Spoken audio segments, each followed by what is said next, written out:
আমাদের বড় ভুল, আমরা ইসলামকে চিনি হুজুর দিয়া। এটি মারাত্মক ভুল।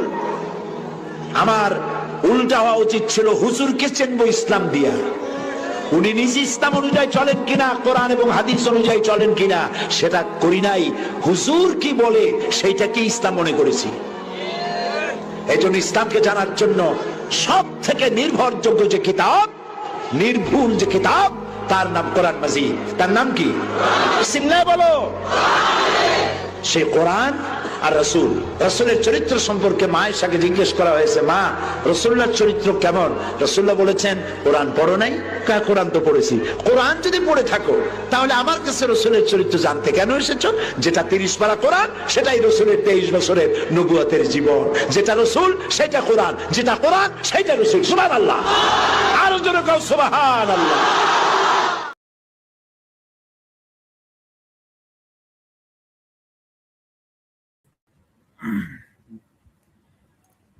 ربي أعوذ بك من همزات الشياطين بسم الله الرحمن الرحيم ربي اشرح لي صدري ويسر لي أمري واحلل عقدة من لساني يفقهوا قولي আলহামদুলিল্লাহ আল্লাহ অশেষ মেহেরবানিতে ভালো আছি। আশা করি সকলেই আপনারা ভালো আছে। আজকের লাইভের বিষয় হয়তো আপনারা দেখতেই পাচ্ছেন। তো লাইভের যে বিষয়, সেই বিষয়ের উপর আমরা তো অবশ্যই কথা বলবো, সেই সাথে আমরা অবশ্যই উন্মুক্তভাবে কথা বলতে পারি। যে কেউ আমাদের সাথে যুক্ত হয়ে আলোচনায় অংশগ্রহণ করতে পারে। তো প্রিয় দর্শক, আমাদের এখানে একজন আমাদের প্রিয় মিজান ভাই উনি আছেন, তো ওনার কাছে একটু যাই। আসসালামু আলাইকুম, মিজান ভাই কেমন আছেন? সালাম আলাইকুম, ভালো আছি ভাই। জি কথা বলুন, একটু পরেই বলতেছি। হ্যাঁ আচ্ছা ঠিক আছে, আপনি ব্যস্ত থাকবেন, ফ্রি হয়ে নেন, সমস্যা নেই। আজকে সেই সমস্ত ইতিহাসগুলো আমরা নিয়ে কথা বলতে চাই। হয়তো বা আমরা পুরো ইতিহাস হয়তো বলতে পারবো না, এটা আজকে আমরা প্রথম পর্ব রাখছি এবং ইতিহাসের কিছু কথা আজকে আমরা নিয়ে আলোচনা করব এবং সেটা নিয়ে বিশ্লেষণমূলক কিছু কথাবার্তা আমরা তুলে ধরতে চাই। প্রিয় দর্শক, যে ইতিহাসগুলো আমরা অনেকে জানি না, অনেকেই জানি যদিও সেগুলো আমরা গোপন রাখি। তো আসলে এর পিছনে সত্যতা কি বা কারণই বা কি সেটা যদি আমরা না জানি, তাহলে দেখা যাবে যে এই যে আমরা প্রতারিত হচ্ছি,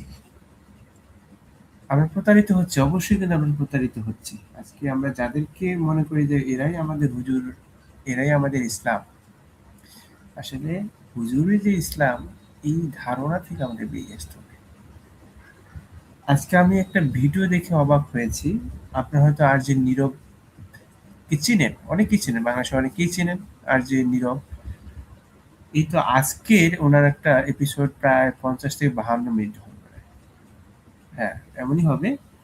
তার ইউটিউব চ্যানেলে একটা ভিডিও আপলোড হয়ে গেছে জীবন গল্পে, সেটা হয়তো আপনারা দেখবেন। যদি কেউ দেখে না থাকেন তাহলে সেটা একটু কাইন্ডলি দেখবেন। এবং একটা হুজুরের প্রতারণার গল্প তুলে ধরা হয়েছে এবং সে বাংলাদেশের এক স্বনামধন্য ইসলামিক স্কলার বা বলা যায় ইসলামিক বক্তা। তার থেকে অনেকেই আমরা আলোচনা শুনি, ইসলামের আলোচনা শুনি, এবং তার ব্যাপারে তার স্ত্রী যে ধরনের কথাবার্তা তুলে ধরলো সেটার বলার অপেক্ষা রাখে না যে আসলে হুজুরকে দিয়ে আপনি ইসলামকে বিচার করবেন না। লেবাস পরে থাকলেই যে আপনি মনে করবেন যে এটাই হচ্ছে ইসলামের লেবাস, এটাই ইসলাম, না, ইসলাম এটা না।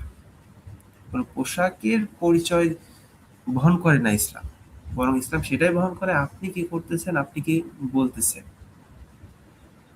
কর্মের উপর নির্ভর করে। আসলে ইসলামকে আপনাকে ওই কি যেন বলা হয় যে সারা জান্নাতের চাবি, আসলে সেটা আল্লাহ আপনাকে সৎকর্মের মাধ্যমে জান্নাতে নেবে, আর মন্দ কর্মের জন্য আল্লাহ আপনাকে জাহান্নামে দিবে।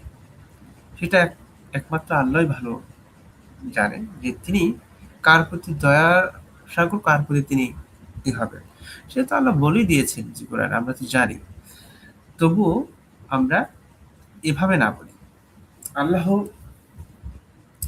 ভালো জানে, কারণ আমরা কারো অন্তরে খবর রাখি না, কারো ব্যাপারে আল্লাহ অন্তর জানে। তো ঠিক আছে, আমরা সে বিষয়ে একটু ফোকাস করি। তাহলে আমরা যেহেতু ইতিহাস নিয়ে কথা বলবো, ইতিহাসে আমরা একটু ফিরে যাব ইনশাআল্লাহ। এমন কিছু ইতিহাস আমরা আজকে দেখাতে চাই। আমি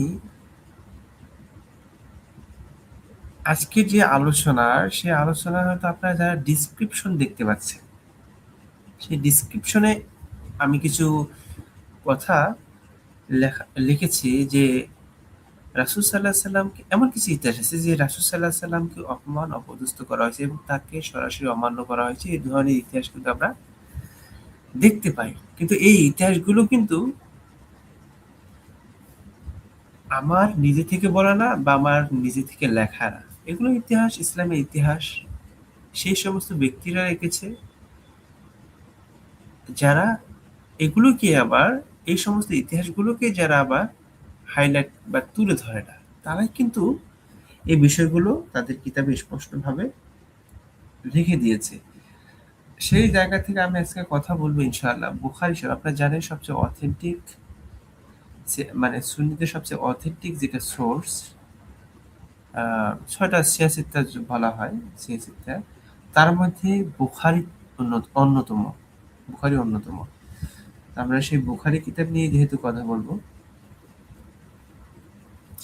আমরা একটা বুখারীর ৫,১১৩ নম্বর হাদিসটা আনি।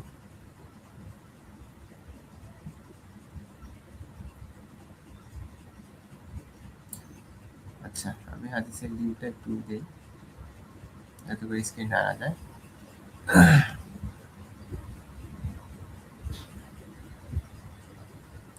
আমরা আরো কিছু হাদিস নিয়ে আসবো। সবচেয়ে মজার বিষয় হচ্ছে, আপনারা যদি এরকম অনেক হাদিস, মুস্তাদরাক আস-সাহিহ একটা হাদিস আছে। সেই হাদিসটা হয়তো বা আজকে আমি আনতে চাচ্ছি না, বা এটা আমি আগামী পর্বে দেখাবো ইনশাআল্লাহ। আমি এটা আনতে চাচ্ছি না আজকে মূলত। আর এটা নিয়ে আমার কাজ চলতেছে। আমার কাজটা কমপ্লিট হলেই, লেখা কমপ্লিট হলেই আমি সেই বিষয়টা আনবো। মিজান ভাইকে বলবো, আপনি লাইভটি আপনার জায়গা থেকে যদি বেশি বেশি শেয়ার করে দেন, সেটা ভালো হয়।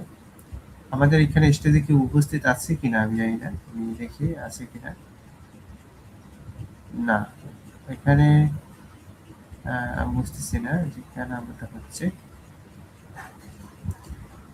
এখানে আমার আইডি ২টা আছে, এটা বুঝলাম না কেন। সেটা সরাতে যাচ্ছে না, সরানো যাচ্ছে না। ঠিক আছে, তাহলে হাদিসটা আমি স্ক্রিনে আনবো ইনশাআল্লাহ।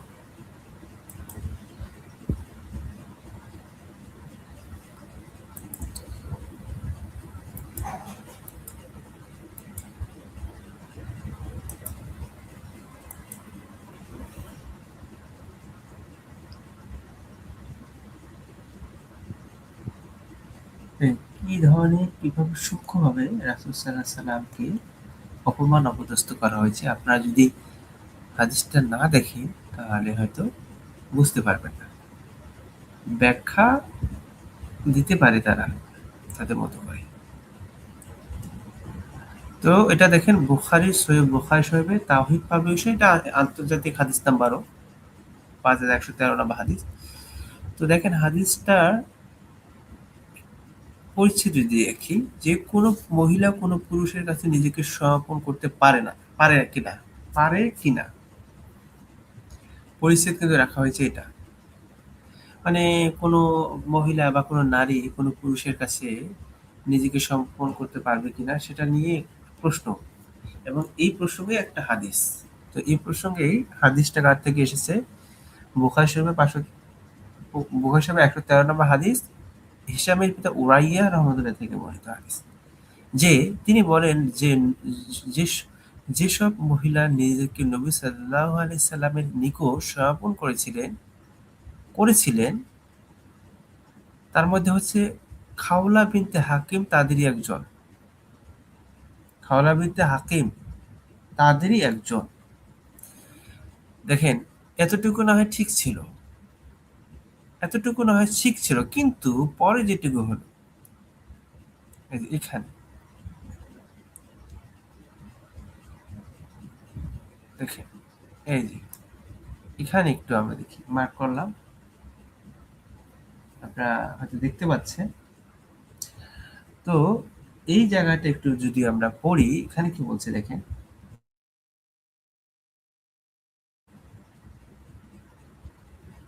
হ্যাঁ, যে বলা হচ্ছে আয়েশা রাদিয়াল্লাহু আনহুমা বলে, মহিলাদের কি লজ্জা হয় না যে নিজেদেরকে পুরুষের কাছে সমর্পণ করছে?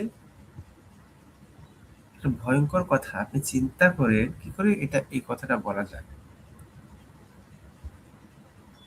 আয়েশা রাদিয়াল্লাহু আনহুমা বলতেছেন যে মহিলাদের কি লজ্জা হয় না যে নিজেদেরকে পুরুষের কাছে সমর্পণ করছে? অথচ সেই পুরুষটাকে আম্মাজান আয়েশার প্রিয় স্বামী, নাম কি? আমাদের প্রিয় নবী হযরত মুহাম্মদ সাল্লাল্লাহু আলাইহি ওয়াসাল্লাম, তাকে তিনি অসম্মান করে একটা কথা উল্লেখ করতেছে যে, দেখেন, একজন নবীর কাছে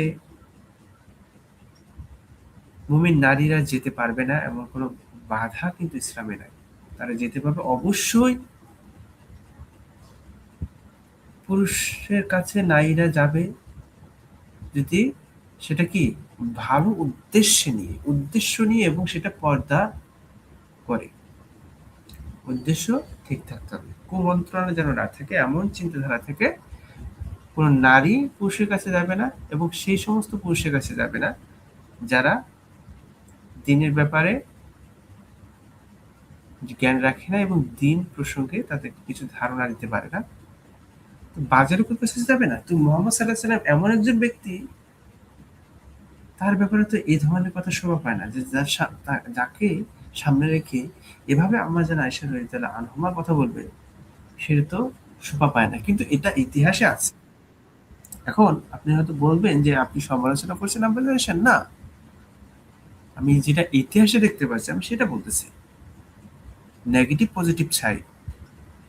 এখন আপনি কি এটাকে আপনি কিভাবে পজিটিভ সাইডে নেবেন, সেটা তাদের কাছে আমার প্রশ্ন, যারা এই বিষয়ে আমাকে বোঝাবেন, ব্যাখ্যা দাঁড় করাবেন। আমি তাদের কাছে জানতে চাই যে এটা আপনি কিভাবে পজিটিভলি দাঁড় করাবেন। মানে হ্যাঁ, আপনি এভাবে দাঁড় করাতে পারেন, আমি সেটাও জানি যে এটা আমার জানা এসে মজা করে বলছে, যেহেতু তার স্বামী, মজা করে বলা এমনটা সব হয় না, যে মজাটা অপমান অপদস্থের মতো হয়ে যায়। আপনি দেখেন, শুধু এই ঘটনায় না, আপনি দেখেন যে ইসলামে আপনারা যদি দেখেন সূরা হুজুরাতের 11 নম্বর আয়াত যদি পড়েন, তাহলে আপনারা বুঝতে পারবেন। আমি সেই আয়াতটা আনবো ইনশাআল্লাহ, যে ইসলামে আসলে এইভাবে ঠাট্টা বিদ্রূপ করা আসলে ঠিক কিনা।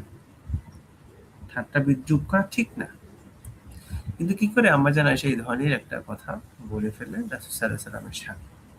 এটা প্রশ্ন রেখে গেলাম তাদের কাছে। কিন্তু যখন কোরআনের এই আয়াত অবতীর্ণ হলো, দেখেন, এবার দেখেন কোরআনের আয়াতও নাজিল হলো, হে মুহাম্মদ, তোমাকে অধিকার দেওয়া হলো যে নিজ স্ত্রীগণের মধ্য থেকে যাকে ইচ্ছা আলাদা রাখতে পারো।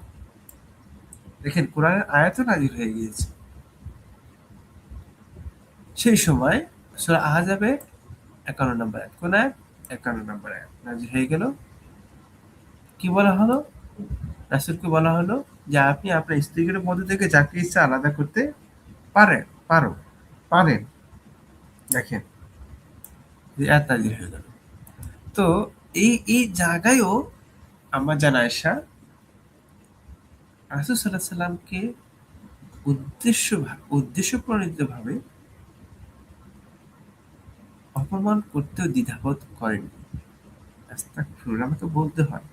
দেখেন, চিন্তা করেন ভাই, কি বলা হয়েছে? আয়েশা রাদিয়াল্লাহু আনহা বলেন, হে আল্লাহর রাসূল, আমার মনে হয় আপনার রব আপনার মনোবাঞ্ছনা পূর্ণ করার তড়িৎ ব্যবস্থা নিচ্ছে।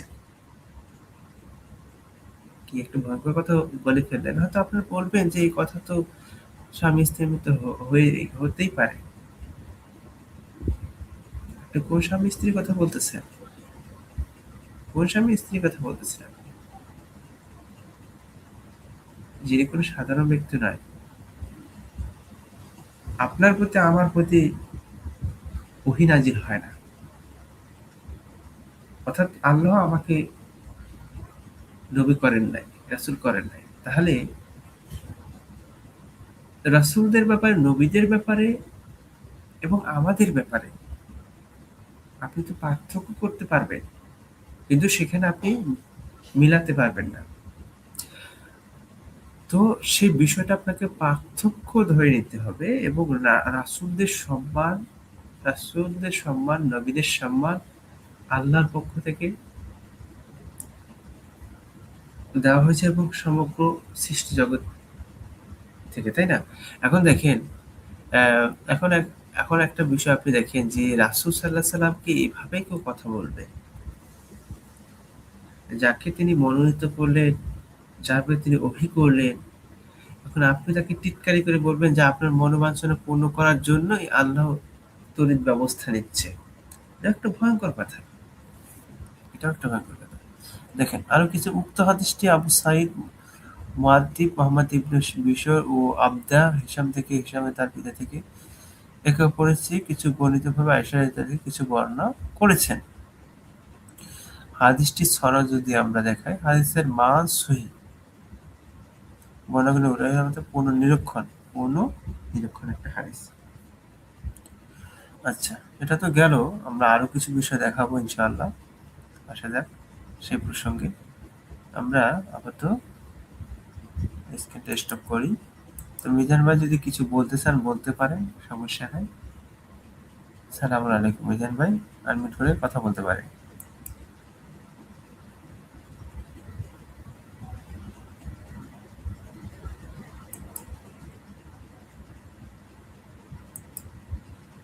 মিজান ভাই কে আছেন?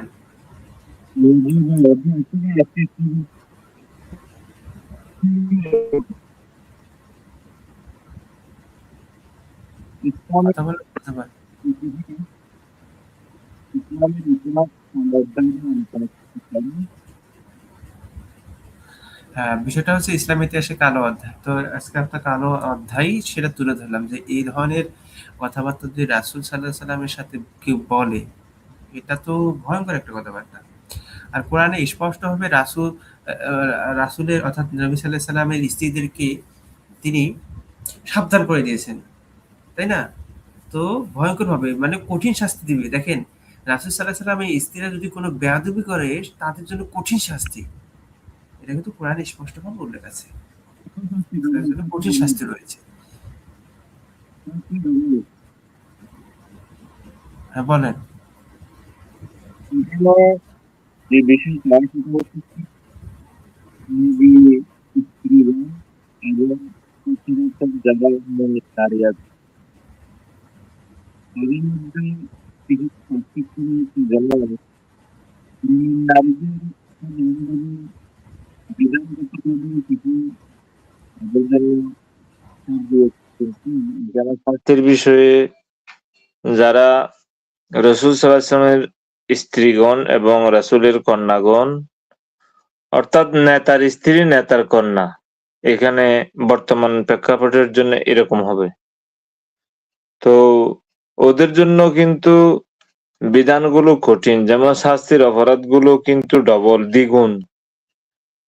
এই ক্ষেত্রে এই ইসলামের যে কালো অধ্যায়, এই কালো অধ্যায় কিন্তু আহ, আজকে থেকে 100 অথবা 200 বছর পরে শুরু হয়নি।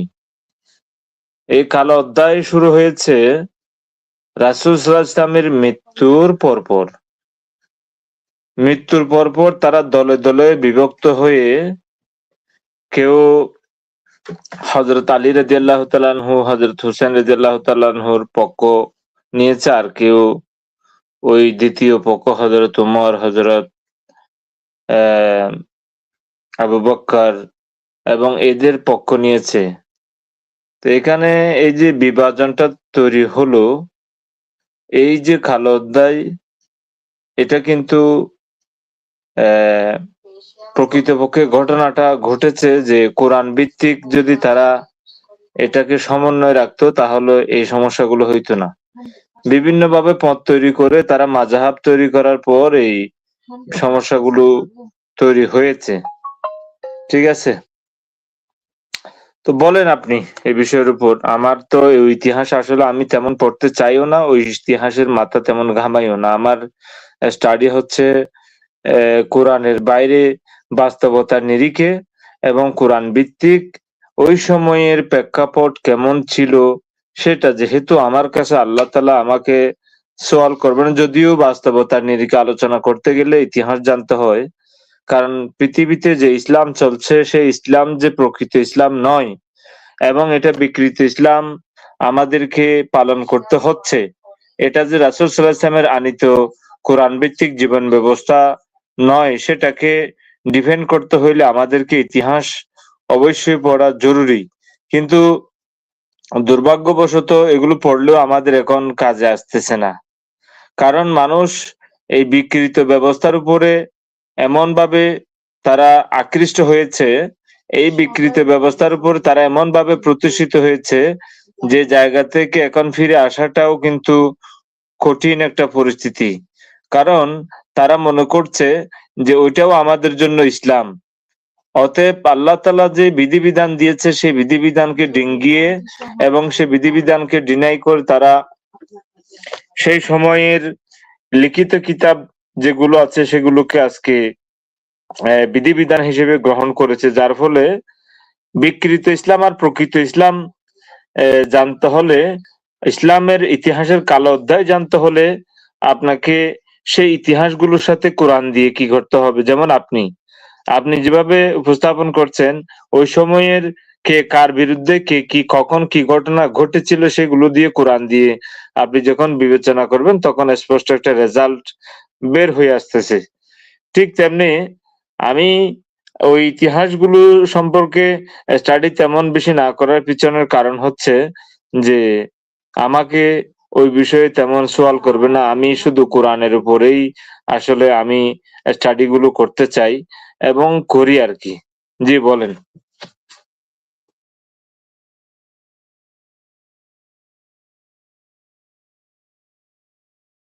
ধন্যবাদ মিজান ভাই।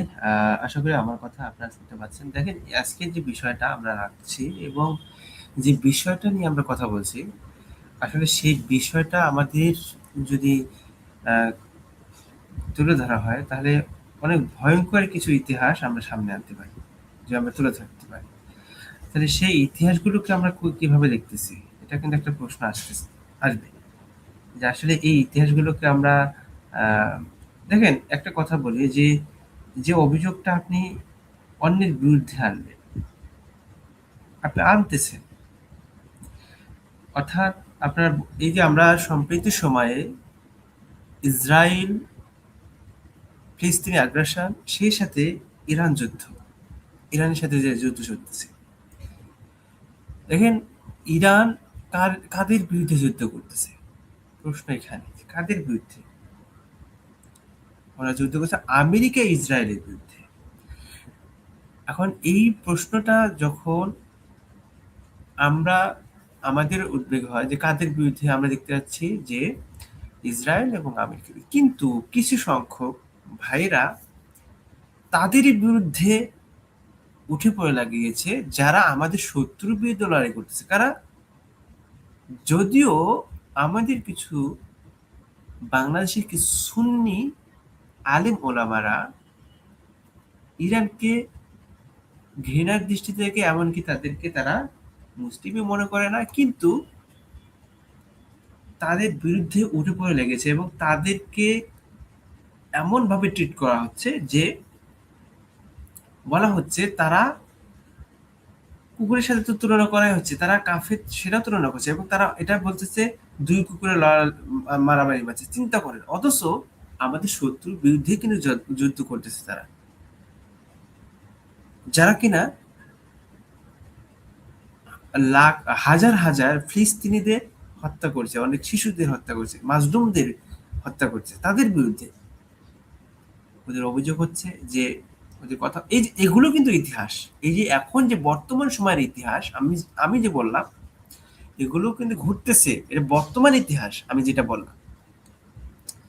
তো বর্তমান ইতিহাস থেকে কি প্রমাণিত হচ্ছে আপনারা দেখতে পাচ্ছেন, যে বর্তমান ইতিহাস থেকেও আমরা এটা প্রত্যক্ষ করতে পারতেছি এখনো যে নামধারী কিছু লেবাসধারী কিছু ভাইয়েরা ইহুদি নাসারার পক্ষপাতিত্ব করতেছে এবং শত্রুদের পক্ষপাতিত্ব করতেছে, এবং যারা মাজলুমের পক্ষ হয়ে লড়াই করতেছে তাদের বিরুদ্ধেও অবস্থান নিচ্ছে।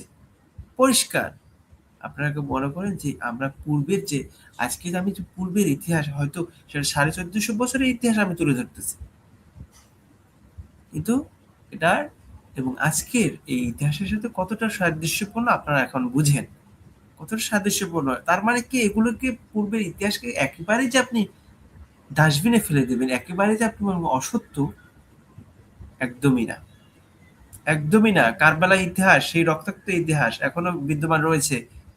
অনেক অনেক সুন্নিদের অপকর্মের বর্ণনা পাওয়া যায়, অনেক শিয়াদেরকে হত্যা করা হয়েছে। আজকে যারা বলে, যারা এই দহাই দেয় যে দেখেন শিয়ারা তো এত এত শূন্য মারছে, তোমরা কি বৈশা ছিলা? তোমরা মারো নাই? তোমরা কি বৈশা ছিলা? তোমরা তো মারছো। আর যদি 1450 বছর আগে যায় তখন তোমরা কি করছো? সেটা তো ভয়ঙ্কর ইতিহাস। সেই ইতিহাসে তো আজকে নিয়ে আমি কথা বলছি, সেই কালো অধ্যায়গুলো নিয়ে আজকে আমি এসেছি। সেই কালো অধ্যায় নিয়ে আজকে আমি বসেছি, এবং আজকে হচ্ছে প্রথম পর্ব। তোমরা কি করছো? হযরত আলী রাদিয়াল্লাহু আনহুর অনুসারী যারা, তাদেরকে ধরে ধরে তোমরা হত্যা করছো। সিফফিনের যুদ্ধে কার বিরুদ্ধে গিয়েছো? কার বিরুদ্ধে তোমরা লড়াই করেছো? হযরত আলী রাদিয়াল্লাহু আনহু। এবং তাকে যারা হযরত আলী রাদিয়াল্লাহু আনহুকে যারা অনুসরণ করতো তাদেরকে তোমরা ধরে ধরে এনে হত্যা করছো। এই ইতিহাস তো লোকাপার নয়, এই ইতিহাস তো শিয়াদের সোর্সে পড়তে হয় না।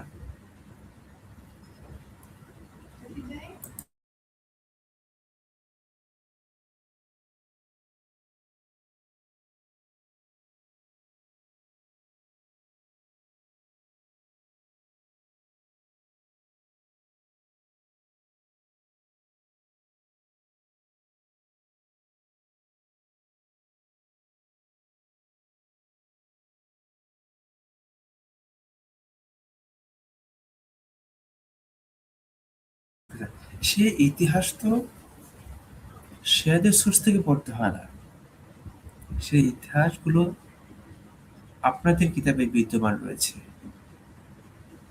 এটা হোক বুখারী কিতাব, হোক বা মুসলিমের কিতাব, হোক আরো অনেক পরে ইতিহাসবিদ ইবনে কাসির আল বিদায়া আন নিহায়া, যেটাকে আপনারা খুব ভালো পছন্দ করেন আহলে হাদিস শাইখরা, আপনাদের অথেন্টিক একটা সোর্স। তাবারির গ্রন্থ, তারিখ ইসলাম, এরকম অনেক তাবারি গ্রন্থ রয়েছে, এরকম অনেক তারিখের গ্রন্থ রয়েছে, অনেক ইতিহাসের গ্রন্থ রয়েছে। আপনাদের অসংখ্য ইতিহাসের গ্রন্থ রয়েছে, সেই ইতিহাসগুলোর মধ্যেই কিন্তু এই ধরনের ঘটনাগুলো উল্লেখ পাওয়া যায় যে আপনারা কি করছেন। তাহলে এগুলো থেকে তো আপনি মুখ ফেরাতে পারবেন না। আজকে এই ঘটনাগুলো কিন্তু আপনারা ধামাচাপা দিয়ে রাখেন, কারণ কি? কিন্তু আপনারা প্রকাশ্যে কি করেন? এগুলো গোপন করেন এবং প্রকাশ্যে ছড়ান ফিতনা, প্রকাশ্যে আপনার মুনাফিকি করতেছেন। আচ্ছা ঠিক আছে, আমি তাহলে সেই দিকে একটু ফোকাস করি প্রিয় ভাইয়েরা।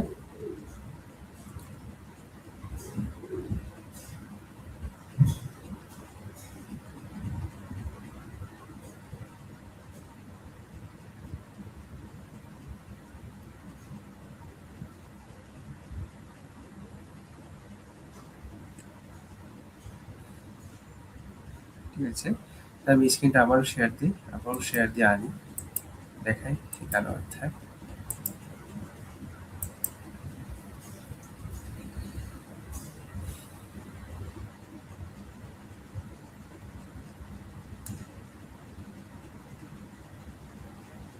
আমি একটা কবিতা বলেছিলাম, সব দোষ তো হয় শুধু বড় শয়তানের, তাই না?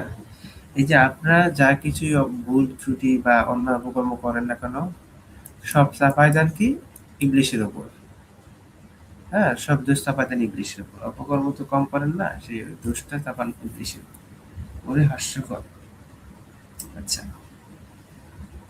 আমি তাহলে বলি, শুরু করি।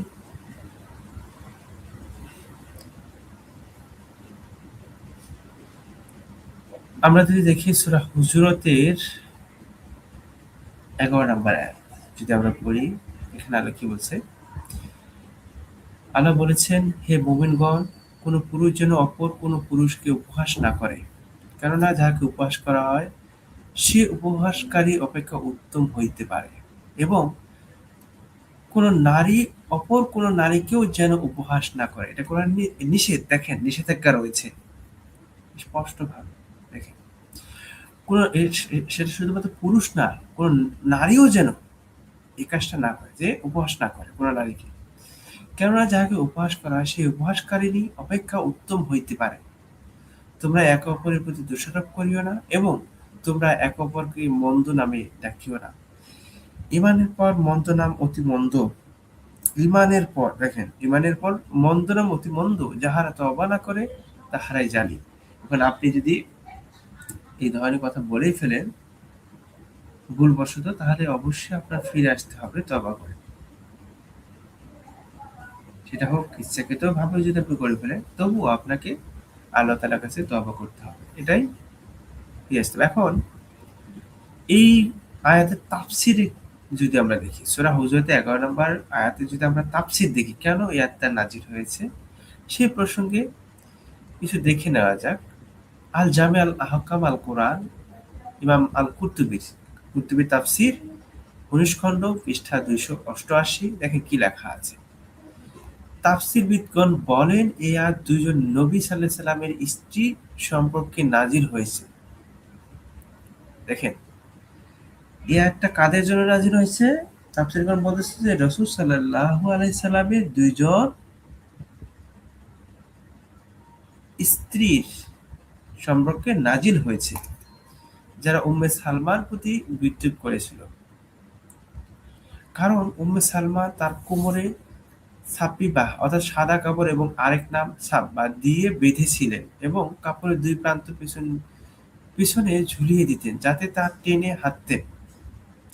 তখন আয়েশা রাদিয়াল্লাহু আনহু হাফসা রাদিয়াল্লাহু আনহু মানে আয়েশা রাদিয়াল্লাহু আনহুমা হাফসা রাদিয়াল্লাহু আনহুমাকে বললেন, তার পিছনে যা টানতে দেখছো তা যেন কুকুরের জিহ্বার মতো। দেখেন এভাবে উপহাস করতেছে যে তা যেন কি কুকুরের জিহ্বার মতো। এই ছিল তাদের উপহাস। আনাস রাদিয়াল্লাহু আনহু ও ইবনু যায়েদ রাহমাতুল্লাহ আলাইহি বলে, ইহাত নবী সাল্লাল্লাহু আলাইহি ওয়াসাল্লামের স্ত্রীদের সম্পর্কে নাযিল হয়েছে যারা উম্মে সালমাকে তার খাটো দৈহিক উচ্চতা নিয়ে বিদ্রূপ করেছিল। এবং কেউ কেউ বলেন ইহাটা আয়েশা রাদিয়াল্লাহু আনহুমা সম্পর্কে নাযিল হয়েছে। তিনি তার হাত দিয়ে উম্মে সালমার দিকে ইশারা করে বলেছিলেন, হে আল্লাহর নবী, উনি তো খাটো। চিন্তা করেন ভাই, যে সে মানুষটি খাটো হোক বা লম্বা হোক, আল্লাহর সৃষ্টি, আমরা সেই সৃষ্টি সম্পর্কে, আল্লাহর সৃষ্টি সম্পর্কে এরকম কোনো উক্তি ব্যবহার করতে পারি না। তাহলে একটা বিষয় আপনারা লক্ষ্য করেন, এই আয়াত তো আল্লাহ তাআলা নিষেধই করে দিলেন আমাদের, সূরা হুজুরাত 11 নম্বর আয়াত। এই আয়াতটা কাদের জন্য নাযিল হয়েছে? কার জন্য? রাসূল সাল্লাল্লাহু আলাইহি ওয়াসাল্লামের স্ত্রী আম্মাজান আয়েশা ও হাফসা। তার মানে এটাই স্পষ্ট যে তাদের এরকম একটা মন মানসিকতা তাদের ভিতরে ছিল, অর্থাৎ রাসূল সাল্লাল্লাহু আলাইহি ওয়াসাল্লামের স্ত্রীদের মধ্যে এরকম কারো কারো মন মানসিকতা এরকম ছিল, যা ভয়ঙ্করভাবে কোরআনে নিষেধ আছে, যেন এটা আমরা না করি। সূরা আত-তাহরিম আয়াত 10 দেখি কি বলা আছে। আল্লাহ বলেছেন, আল্লাহ কাফিরদের জন্য নূহের স্ত্রী ও লূতের স্ত্রীর দৃষ্টান্ত দিতেছেন। উহারা ছিল আমার বান্দাদের মধ্যে দুই সৎকর্মপরায়ণ বান্দার অধীন। অর্থাৎ নূহ আলাইহিস সালাম ও লূত আলাইহিস সালামের স্ত্রীদের উদাহরণ আর কি, যে তারা নূহ আলাইহিস সালামের স্ত্রী এবং লূত আলাইহিস সালামের স্ত্রী একজন সৎ কর্মপরায়ণ নবীর কি ছিলেন? অধীন ছিলেন, একজন স্ত্রী ছিলেন, সেটা আল্লাহ তাআলা বলছেন। কিন্তু উহারা তাদের প্রতি বিশ্বাসঘাতকতা করিয়াছিল। কারা বিশ্বাসঘাতকতা করিয়েছিল? নূহ আলাইহিস সালামের স্ত্রী এবং লূত আলাইহিস সালামের স্ত্রী নূহ আলাইহিস সালাম এবং লূত আলাইহিস সালামের সাথে বিশ্বাসঘাতকতা করেছিল। ফলে নূহ আলাইহিস সালাম ও লূত আলাইহিস সালাম উহাদেরকে আল্লাহর শাস্তি হইতে রক্ষা করিতে পারিল না, এবং উহাদেরকে বলা হইল, তোমরা উভয়ে প্রবেশকারীদের সঙ্গে জাহান্নামে প্রবেশ করো। দেখেন, তাহলে এই যে একটা বিষয় আপনারা দেখতে পাচ্ছেন, এখানে স্পষ্টভাবে বলা হচ্ছে যে তাদেরকে আল্লাহ তাআলা কি করছেন, ওই ওই নূহ আলাইহিস সালামের স্ত্রী এবং লূত আলাইহিস সালামের স্ত্রীদেরকে জাহান্নামে বলবেন যে প্রবেশ করো, এদেরকে জাহান্নাম দিয়ে দিবেন। আচ্ছা, এখন আসা যাক আরো কিছু বিষয়। দর্শক, এখানে আমরা তাফসিরে দেখি। দেখেন, আল জামি আল আহকাম আল কোরআন খন্ড 21 পৃষ্ঠা 104, ইমাম কুরতুবীর কিতাব। তো ইমাম কুরতুবীর কিতাবে কি বলছে আমরা আবারও দেখি, যে ইমাম কুরতুবী কিতাবে তাফসিরে বলতেছে,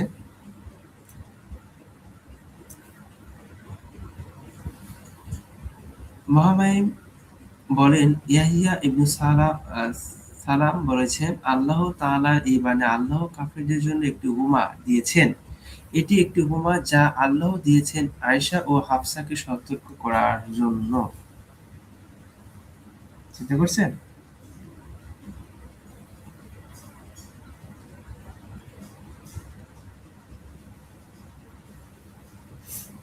তাহলে একটা বিষয় আপনি দেখেন যে নূহ আলাইহিস সালাম এবং লূত আলাইহিস সালামের দৃষ্টান্ত বা উপমা কেন বর্ণনা করল?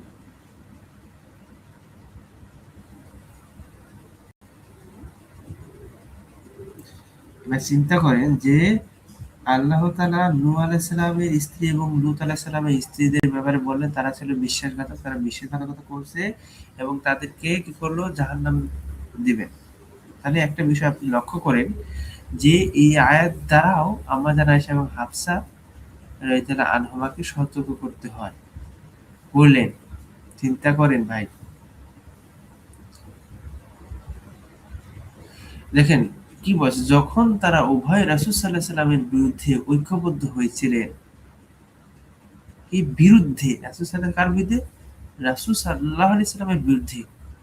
চিন্তা করে, এরপর আল্লাহ তাদের জন্য ফিরআউনের স্ত্রী ও ইমরানের কন্যা মারিয়ামের উপমা দিয়েছেন, তাদের আয়েশা ও হাফসার প্রতি অনুপ্রেরণা দানের জন্য, যাতে তারা আল্লাহর আনুগত্য ও দ্বীনের উপর অটল থাকতে উৎসাহিত হয়।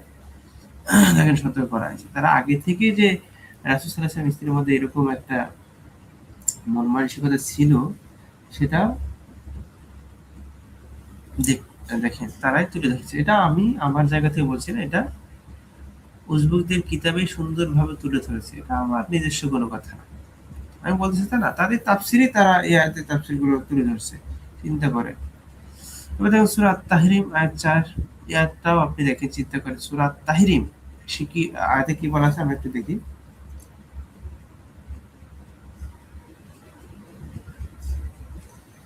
এখানে বলা হচ্ছে, যদি তোমরা উভয় অনুতপ্ত হইয়া আল্লাহর দিকে প্রত্যাবর্তন করো তবে ভালো। মানে আল্লাহ বলছে, তোমরা যদি এখন অনুতপ্ত হইয়া, মানে তোমরা তোমাদের ভুল যদি বুঝতে পেরে আল্লাহর দিকে ফিরে আসো তবে ভালো, কারণ তোমাদের হৃদয় তো ঝুঁকিয়া পড়িয়াছে। কিন্তু তোমরা যদি নবীর বিরুদ্ধে একে অপরের পোষকতা করো তবে জানিয়ে রাখো, আল্লাহ তাহার বন্ধু এবং জিবরাইল ও সৎকর্ম পরায়ণ মুমিনগণ তাহা ছাড়া অন্যান্য ফেরেশতা তাহার সাহায্যকারী। চিন্তা করছেন যে রাসূল সাল্লাল্লাহু আলাইহি সাল্লামের স্ত্রীদেরকে আল্লাহ কিভাবে সতর্ক করে দিচ্ছেন যে তোমরা যদি এই ধরনের কথা বলো,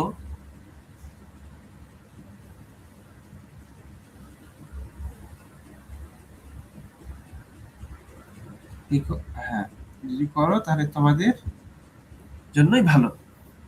আল্লাহ বলছে তোমাদের জন্য ভালো, না হলে কি জাহান্নাম নির্ধারিত, এতে কোনো সন্দেহ নাই, যদি তারা ভালো না হয়। তো এখন দেখেন সূরা তাহরিমে যদি আমরা ৫ নম্বর আয়াতে দেখি, এখানে আল্লাহ বলছে, যদি নবী তোমাদের সকলকে পরিত্যাগ করে তবে তাহার প্রতিপালক সম্ভবত তোমাদের স্থলে তাহাকে দিবেন তোমাদের অপেক্ষা উৎকৃষ্টতর স্ত্রী, যাহারা হইবে আত্মসমর্পণকারী, অর্থাৎ মুসলিম।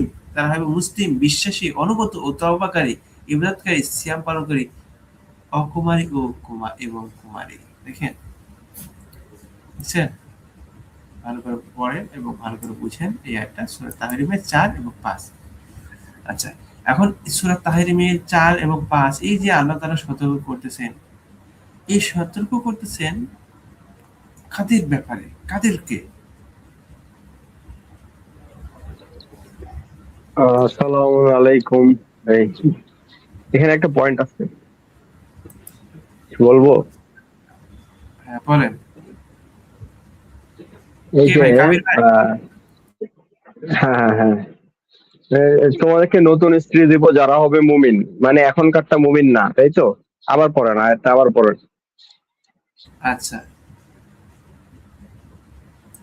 হ্যাঁ এখানে আল্লাহ তাআলা বলতেছে মানে তাদের থেকে আর কি ভালো হবে আর কি। হ্যাঁ, মানে এই যে সূরা তাহরিমের আমরা 5 যদি পড়ি, এখানে আল্লাহ বলছে যদি নবী তোমাদেরকে সকলকে পরিত্যাগ করে তবে তাহার প্রতিপালক সম্ভবত তোমাদের স্থলে, দেখেন সম্ভবত তোমাদের স্থলে তাহাকে দিবেন তোমাদের অপেক্ষা উৎকৃষ্টতর স্ত্রী।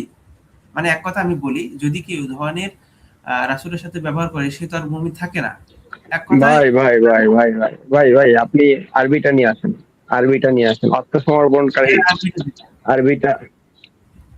হ্যাঁ বলেন। দাঁড়ান, হ্যাঁ আমি আরবিটা পড়ি। হ্যাঁ, এই যে এখানে আছে যে মুসলিম, আত্মসমর্পণকারী, এই যে হ্যাঁ মুসলিম, মুসলিম, এখানে তো আছে মুসলিম, মুসলিমা, রাইট এই যে রাইট, মুসলিমাতিন, হ্যাঁ মুসলিমাতিন। মুসলিমাত, মুসলিমাত, রাইট। আমি এই মুসলিমাত শব্দটার জন্য আরবিটা চাইছিলাম। এ মুসলিমাত মানে কি? মানে পরবর্তীতে যাদের যে স্ত্রীদের আনবো তারা হবে মুসলিমাত, মানে এখনকার যারা এরা মুসলিমাত না, তাই তো? এক- হ্যাঁ মানে বিষয়টা তো সে তাই সময় দাঁড়াচ্ছে। ছিল না আমি বলি শেষ করি কাবির ভাই, ততক্ষণ অবধি না যতক্ষণ না তার তওবা করতেছে না। তওবা করলে আবার তারা ইসলামের ভিতরে প্রবেশ করে। মানে এই যে রাসূলের সাথে এই ধরনের তার সহযোগিতা লিপ্ত হলো, তার সাথে এই ধরনের আচরণ করলো, তারা কি, তারা ইসলাম থেকে একটু বেরিয়ে গেছে, পরিপূর্ণভাবে না। আবার তখন যদি আমরা তওবা করে নেয় তারা সাময়িক, আবার সাময়িক আর ফিরে কি, আসবে। হ্যাঁ, সাময়িক ভাবে, ফিরে সাময়িক আসবে ভাবে। সাময়িকভাবে। হ্যাঁ, এই জন্য কিন্তু আল্লাহ তাআলা তওবা করতে বলছে। দেখেন এখানে কিন্তু আল্লাহ তাআলা, দেখেন এখানে বলছে যে যদি তোমরা আল্লাহ থেকে প্রত্যাবর্তন করো তবে ভালো।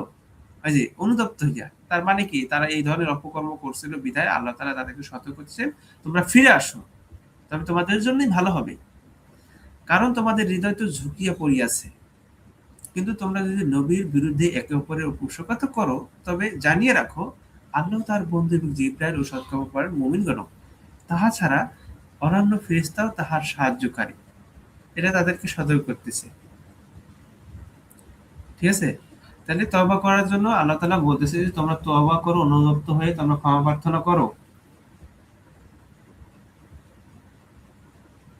তারপর পাশে কি বলতেছে আমরা যদি দেখি, পাশে বলা হচ্ছে যদি নবী তোমাদেরকে সকলকে পরিত্যাগ করে তবে তাহার প্রতিপালক সম্ভবত তোমাদের স্তরে তাহাকে দিবেন তোমাদের অপেক্ষা উৎকৃষ্টতর স্ত্রী, যাহারা হইবে আত্মসমর্পণ করে, অর্থাৎ মুসলিম। তো বিশ্বাসী, অনুগত, তওবাকারী, ইবাদতকারী, এই যে তওবাকারী, দেখেন তারা তওবা করবে। এখন দেখেন তারা ভুল বুঝতে পারছে, মুসলিমরা তো ভাই তওবা করবে। মুসলিমরা ভুলবশত হোক কিংবা যদি তারা ইচ্ছাকৃত ভাবে করে ফেলে, সেখান থেকে ফিরে আসার জন্য অবশ্যই তারা তওবা করবে, আল্লাহ তাআলার কাছে ক্ষমা প্রার্থনা করবে, তাই না? তো সেটাই বোঝানো হচ্ছে যে ইবাদতকারী, সিয়াম পালনকারী এবং অকুমারী হোক বা কুমারী হোক, এমন লোক বা এমন মুমিনা নারী রাসূল সাল্লাল্লাহু আলাইহি সাল্লামের জন্য দিবেন, তাদের থেকে উৎকৃষ্টতা, উত্তম। তো এই তাফসিরে দেখেন কি বলছে, সুনানে তিরমিজি হাদিস 3318 নম্বর হাদিস যদি দেখি, ইবনে আব্বাস রাদিয়াল্লাহু আনহু থেকে বর্ণিত আর কি, তিনি বলেন আমি সবসময় স্থির সংকল্প করেছিলাম উমর রাদিয়াল্লাহু আনহুকে জিজ্ঞাসা করব যে রাসূল সাল্লাল্লাহু আলাইহি সাল্লামের সেই দুই স্ত্রী সম্পর্কে যাদের ব্যাপারে আল্লাহ বলে তোমরা যদি তওবা করো তবে তোমাদের অন্তরে তোমাদের হ্যাঁ যদি তোমরা তওবা করো তোমাদের অন্তর ইতিমধ্যেই বিপদে, অর্থাৎ হ্যাঁ বিপদে, অর্থাৎ ঘটেছে বা এ ধরনের আর কি। তারপর কি বলছে যে একবার উমর হজ পালন করলেন এবং তার সঙ্গে হজ করলাম, মানে ইবনে আব্বাস রাদিয়াল্লাহু আনহু, আমি তার জন্য উযু পানি ঢালছিলাম একটি পানি, একটি পানি রাখার পাত্র থেকে। তখন আমি বললাম হে মুমিনদের আমির রাসূল সাল্লাল্লাহু আলাইহি সাল্লাম, রাসূল সাল্লাল্লাহু আলাইহি সাল্লামের সেই দুই স্ত্রী কারা, যাদের সম্পর্কে আল্লাহ বলেছেন তোমরা যদি তওবা করো তবে তোমাদের জন্যই ভালো, বা তোমাদের অন্তর ইতিমধ্যেই কি হয়েছে, ঝুঁকেছে বা হটেছে। তিনি আমাকে বললেন, আমি তোমার উপর অবাক হচ্ছি হে ইবনে আব্বাস। আর জুবাইর রহমতুল্লাহ বলেন, আল্লাহর কসম, তিনি উমর রাদিয়াল্লাহু আনহু এর প্রশ্ন করা, হ্যাঁ উমর রাদিয়াল্লাহু তিনি এর প্রশ্ন করেছেন, অর্থাৎ উমর রাদিয়াল্লাহু আনহু তিনি বলছেন, আজ জুবাইর রহমতুল্লাহ বলেন যে আল্লাহর কসম, মানে উনি আল্লাহর কসম করে বলছে। এই প্রশ্নটা উমর রাদিয়াল্লাহু আনহু করা হলে তিনি এই প্রশ্নটা শুনতে পছন্দ করেন না। আল্লাহর কসম করে বলছে, দেখেন কারণ কি, কারণ তার কন্যাও সেখানে ছিল এই অপরাধের সাথে। বুঝতে পারছেন? তার কন্যাকে হাফসা রাদিয়াল্লাহু আনহা, আম্মাজান হাফসা রাদিয়াল্লাহু আনহুমা ছিল, এই জন্য তিনি অপছন্দ করতেন। তিনি তার কন্যার ব্যাপারে কিভাবে এই ধরনের একটা প্রশ্ন আসলে তার ব্যাপারে আল্লাহ তাআলা আয়াত নাযিল করলেন, সতর্ক করলেন, এটা কিভাবে বলতে, তার তো খারাপ লাগারই কথা। পিতার কাছে কন্যার এমন অপরাধের কথা কেউ যদি তুলে, তার তো খারাপ লাগারই কথা, তাই না? কাবির ভাই আছেন?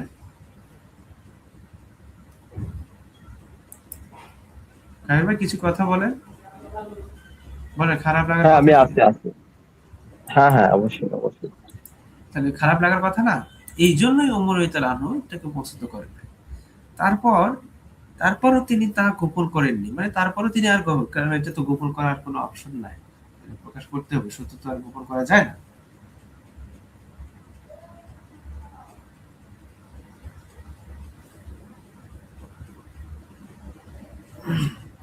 তো এখানে আমি একটু কাবির ভাইকে বলবো, আমি একটু স্কিপ হলে আপনি পড়েন। এরপর ওমর রাদিয়াল্লাহু আনহু বললেন, তারা ছিল আয়েশা ও হাফসা রাদিয়াল্লাহু আনহা। দেখেন, মানে ওমর রাদিয়াল্লাহু আনহু স্পষ্টভাবে বলেই দিয়েছে তারা কারা। তারা ছিল, এক ছিলেন হযরতে আবু বকর রাদিয়াল্লাহু আনহু এর কন্যা আমাদের আয়েশা রাদিয়াল্লাহু আনহুমা, এবং হযরতে ওমর রাদিয়াল্লাহু আনহু এর কন্যা হাফসা রাদিয়াল্লাহু। তো এই তো হলো, দেখেন হাদিসটা আলবানী বলছে হাদিসে সহিহ, তাহকিকাত তিরমিজি সহিহ, এতে কোনো সন্দেহ নাই, হাদিসটা সহিহ। এবার এই হাদিসটা একটু পড়েন কাবির ভাই, আমি একটু ব্যস্ত, হাদিসটা পড়েন যেহেতু দেখায়।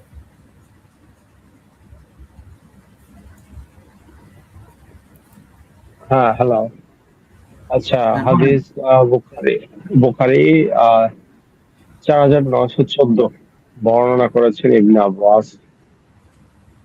আমি উমর রাদিয়াল্লাহু আনহুকে একটি প্রশ্ন করতে চেয়েছিলাম, তাই বললাম, সেই দুই মহিলা কারা ছিলেন যারা নবী সাল্লাল্লাহু আলাইহি ওয়াসাল্লামের বিরুদ্ধে একে অপরকে সমর্থন করেছিলেন? আমি আমার কথা শেষ করতেই তিনি বললেন, তারা ছিলেন আয়েশা ও হাফসা। এটা বুখারীর হাদিস।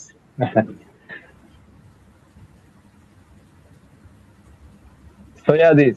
হাদিসটা কি সহি না? বুখারীতে তো সহি হইতেই হবে।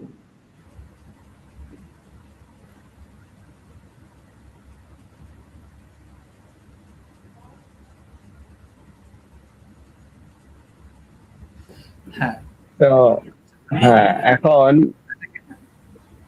আর ফাতিমা আচ্ছা, রাদিয়াল্লাহু আনহুর সম্মান সম্পর্কে কিছু হাদিস আমার কাছে, আমি গতকাল পড়ছিলাম। ফাতিমা রাদিয়াল্লাহু আনহুর ওই যে মর্যাদা এবং সম্মান সম্পর্কে, তাকে কষ্ট দেয় যারা তাদের পরিণতি শোনো।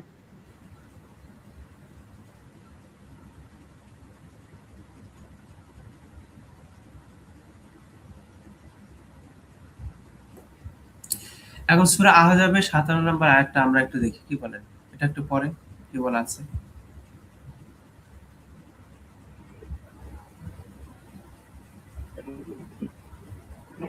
আর এটা বলা হচ্ছে, যাহারা আল্লাহ ও রাসূলকে পীড়া দেয়, আল্লাহ তো তাহাদের দুনিয়া ও আখিরাতে অভিশপ্ত করেন, এবং তিনি তাহাদের জন্য প্রস্তুত রাখিয়াছেন লাঞ্ছনাদায়ক শাস্তি।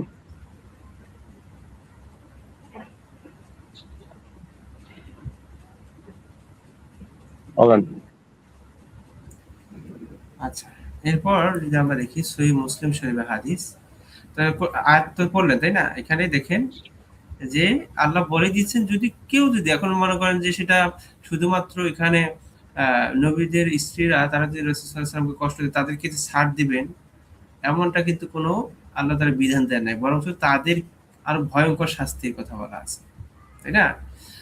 আচ্ছা, হুম হুম এবার দেখেন সহিহ মুসলিম শরীফের একটা হাদিস দেখেন, যে 3583 নম্বর হাদিস, হাদিস একাডেমি থেকে। তো হাদিসটা কি আছে একটু আপনি পড়েন। আপনি পড়েন, অসুবিধা নেই, আমি শুনতেছি পড়েন। না, আমি একটু ব্যস্ত, তো আপনি পড়লে ভালো হয়। আচ্ছা আচ্ছা, ঠিক আছে। আমার ঘুমো ধরছে আর কি, আছে, অসুবিধা নেই। আপনি আচ্ছা, যেহেতু আসতে অনুরোধ করলেন, এই জন্য আসলাম আর কি। হ্যাঁ, আচ্ছা, অসুবিধা নেই, পড়তেছি আমি। আম, আমি আয়েশা রাদিয়াল্লাহু আনহার কাছে প্রবেশ করলাম এবং বললাম, হে আবু বকরের কন্যা, কি এমন হয়েছে যে তুমি আল্লাহর রাসূল সাল্লাল্লাহু আলাইহি ওয়াসাল্লামকে কষ্ট দিচ্ছ? তিনি বললেন, হে খাত্তাবের পুত্র, আমার ও তোমার মধ্যে কি? তুমি নিজের দোষ ত্রুটির প্রতি মনোযোগ দাও। স্মরণ করেন। হ্যাঁ। ওমর বলেন, এরপর আমি হাফসা রাদিয়াল্লাহু আনহু এর কাছে প্রবেশ করলাম এবং তাকে বললাম, কি বললো? নিচে যান।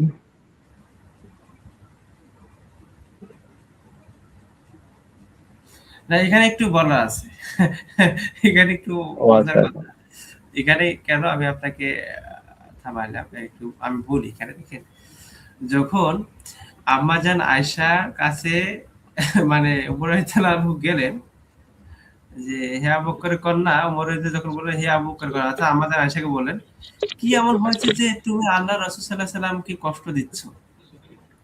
এই কথা শুনে আম্মাজান আয়েশা ক্ষেপে গিয়েছেন, বলেছে রাগ করছেন।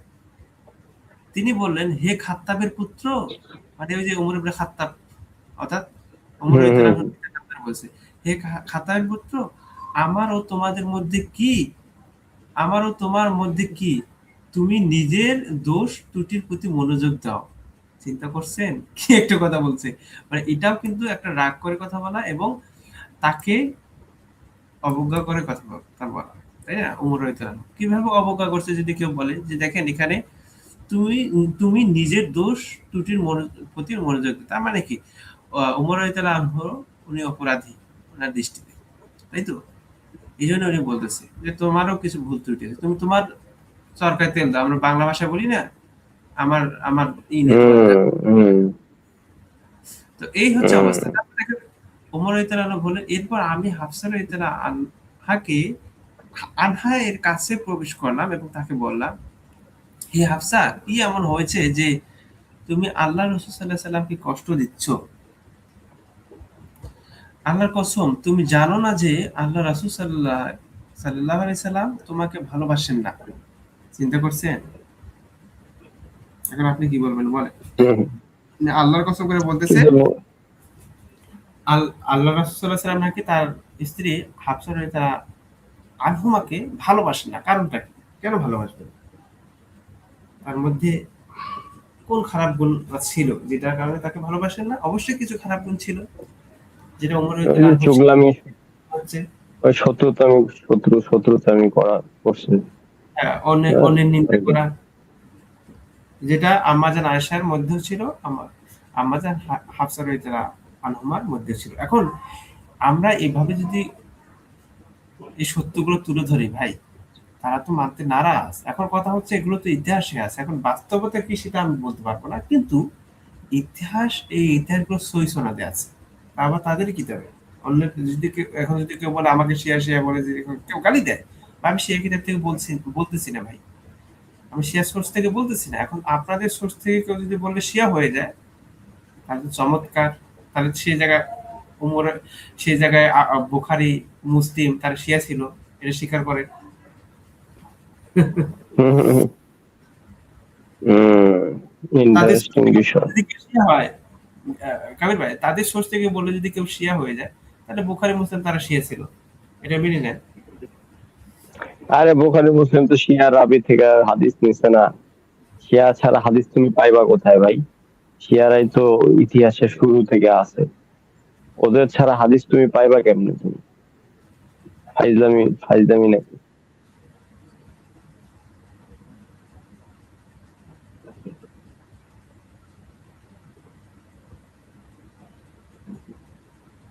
এগুলা হাদিস মানতে গেলে বিশাল ক্যাচাল, মারামারি, পরস্পর বিরোধী।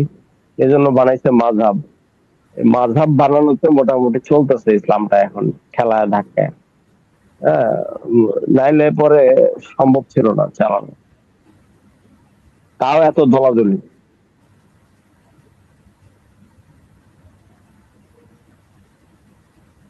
বুঝছেন না কাহিনী? হ্যাঁ, তো এখন এখানে আমি তো শেষ করিনি, তাই না? আচ্ছা, আল্লাহর কসম, এইখানে তো ভালোবাসে না। আর আমি না থাকলে রাসূল সাল্লাল্লাহু আলাইহি সাল্লাম তো তোমাকে তালাক দিয়ে দিতেন। দেখেন, মানে উনি বলেছে, উমর রাদিয়াল্লাহু বলছে, আমি যদি না থাকতাম তাহলে রাসূল সাল্লাল্লাহু আলাইহি সাল্লাম তোমাকে তালাকই দিয়ে দিতেন। মানে উনি তালাকটা ফিরাইছে, মানে বুঝছেন, অনুরোধ করছে, মনে হচ্ছে অনুরোধ করছে যে রাসূল সাল্লাল্লাহু আলাইহি সাল্লাম আপনি দিয়েন না, তালাক দিয়েন না, আমি ওনাকে শাসন করতেছি, এমনটাই আর কি। মানে এমনটাই আর কি বোঝানোর চেষ্টা করা হচ্ছে।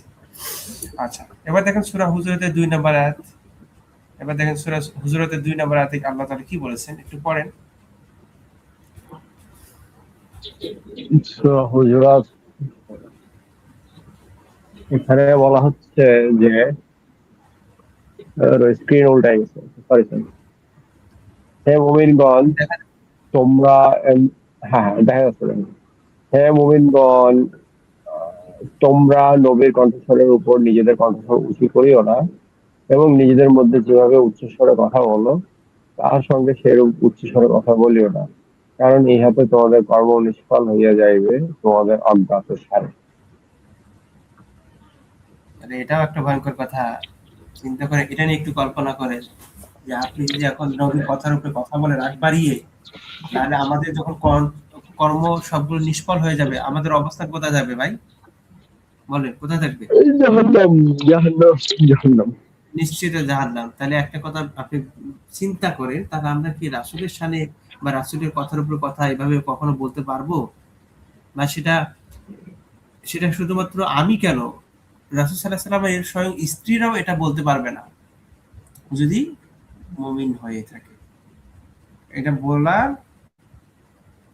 সেই সাহসটা বা সেই অনুমতিটা স্ত্রী হলেও যে পাবে না, সেটা উজবুকরা অস্বীকার কেন করে? তারা যদি এই ধরনের ব্যাখ্যা দিয়ে ঢাকার চেষ্টা করে, তাহলে কোরআনের আয়াত সে অস্বীকার করবে। হ্যাঁ তো ভাই, কি করবো এরা? কোরআন তো এরা বোঝেও না, না বুঝে গেছে হাদিস। হাদিসও এরা কতটুকু বোঝে জানি না। হাদিস তো তাও মনে করেন আহলে হাদিস তো কিচ্ছু বোঝে না, হানাফিরা একটু একটু বোঝে। হ্যাঁ, অমনি ঠেলায় ধাক্কায় চলতেছে। ইমাম আবু হানিফা লিখছিল কোন যুগে কিতাব, ওইটা নিয়ে এখনো বুঝতে এখনো পড়তেছে, বুঝতেছে, ভাবতেছে। কোনো মতে চলতেছে আর কি। এখন এদের দোষ দেবো কিভাবে ভাই? মানে এরা তো আসলে শিক্ষা পায় নাই। আহ, আমি আসলে দোষ দিই না এদের। এরা জাহেল, বুঝছেন? না, পড়ালেখা এখানে করে না। দেখেন কাবির ভাই, এখন দেখেন তারা যে বলে যে শিয়ারা আম্মাজান আয়েশাকে এটা বলে, সেটা বলে, ওটা বলে। ভাই, তোদের কিতাবে তো স্পষ্টভাবে সুন্দর তাফসীর দিয়ে আম্মাজান আয়েশা এবং হাফসা রাদিয়াল্লাহু আনহুমার ব্যাপারে উল্লেখ করা আছে। তাদের কর্মের জন্য এই ধরনের আয়াত নাযিল করছে। এটা তো ভয়ংকর। এগুলো তোরা এগুলো বড় বড় আলেমরা শুনেন, এগুলো যখন সুন্নি বড় বড় সুন্নি বা হানাফি বড় বড় আলেমরা বলবে বলবে এগুলো কথা, তখন সেটা মানুষ জানতে পারবে। এখন আলেমরা নিজেরা এক নাম্বার জানে না, দুই নাম্বার জানলেও বলবে না এগুলো। হ্যাঁ, জানলেও বলবে না, কারণ বললে ফিতনা ফাসাদ সৃষ্টি হবে সমাজে, ঝামেলা হবে, একটা ফেসাল হবে, যার কারণে এগুলো বলে না। শিয়াপন্থী বহু হানাফি আছে, শিয়াপন্থী বহু সুন্নি আছে, তারা এগুলো সবই জানে কিন্তু বলে না, কারণ these are not popular opinion, political truth, এইসব বিষয়ে মানে এগুলা মেনটেন করতে হয়, পপুলার ন্যারেটিভটাকে প্লিজ করতে হয়, টিকে থাকতে হবে।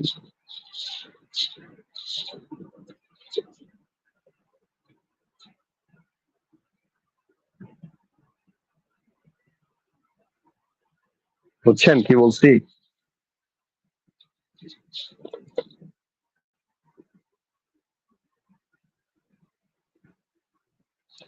আমার কথা শোনা যাচ্ছে ভাই? আহ আব্দুল লতিফ ভাই, আমার কথা কি শোনা যাচ্ছে? মিউটে ভাই, আমি দুঃখিত, আমি মিউটে থেকে কথা বলতেছিলাম। হ্যাঁ, শোনা যাচ্ছে ভাই। যে কথাটা আমি বলি আবার, দেখেন আপনি যে কথাটা বললেন শিয়াপন্থী বা এরকম কিছু, ভাই আপনি শিয়াপন্থী না বলে বলেন যে সত্যের পন্থী বা সত্যের অনুসারী, এটা বলতে পারেন। এখন আমরা তো এখানে সত্যটা দেখাচ্ছি, তাই না? সত্যের অনুসারী আপনি বললেন যে শিয়াতুল হক আর কি, শিয়াতুল হক, শিয়াতুল হক, শিয়াতুল আলী, শিয়াতুল মোহাম্মদ। হ্যাঁ, হ্যাঁ, এখন একটা একই কথা জিনিস বলি। তো। হ্যাঁ, এখন যদি আমি একটা কথা বলি, নাজ ভাই, সরি কাবির ভাই, যদি এই প্রশ্নটা করা হয় সেটা ২০০ কোটি মুসলিমদের মধ্যেই যদি আমি প্রশ্নটা করি বা মুসলিমকেই প্রশ্ন করি, তো সবার জায়গা থেকে কিন্তু একটাই উত্তর আসবে। যদি বলা হয় যে মুয়াবিয়া সঠিক ছিল নাকি হযরত আলী রাদিয়াল্লাহু আনহু সঠিক ছিল, জবাবটা কি আসবে আপনি জানেন?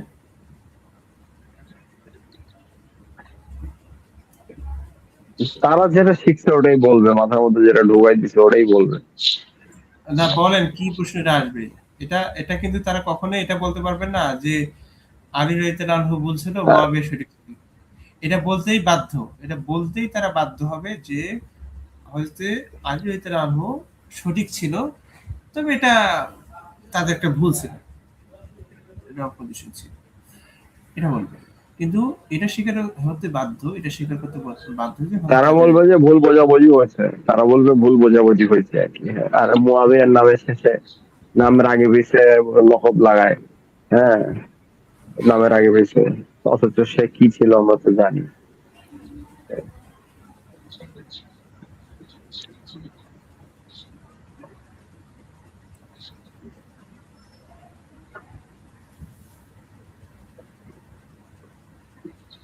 কি আর বলবো ভাই আমি, এসব ইতিহাস ঢাকাইলে পরে ডিপ্রেসড হয়ে যাবে।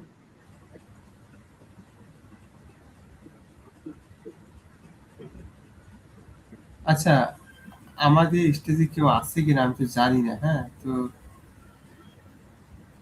দেখছে যে কেউ আছে, কমেন্ট করতেছে কেউ? না, যদি কেউ থেকে থাকে আমি বলবো কমেন্ট করে জানাবে। হ্যাঁ, আসলে আমি অ্যাডমিন ইয়ে থেকে নাই। তো হ্যাঁ, নাই, অবশ্যই কেউ নাই। থাকলে কেউ জানাবেন যে আছি। ধন্যবাদ। তো হ্যাঁ, তাহলে আমি মিজান ভাইরে বলেন লাইভটা ক্লোজ করে দিতে যদি কিছু করার না থাকে। না, না, না, না, লাইভ ক্লোজ করার দরকার নেই।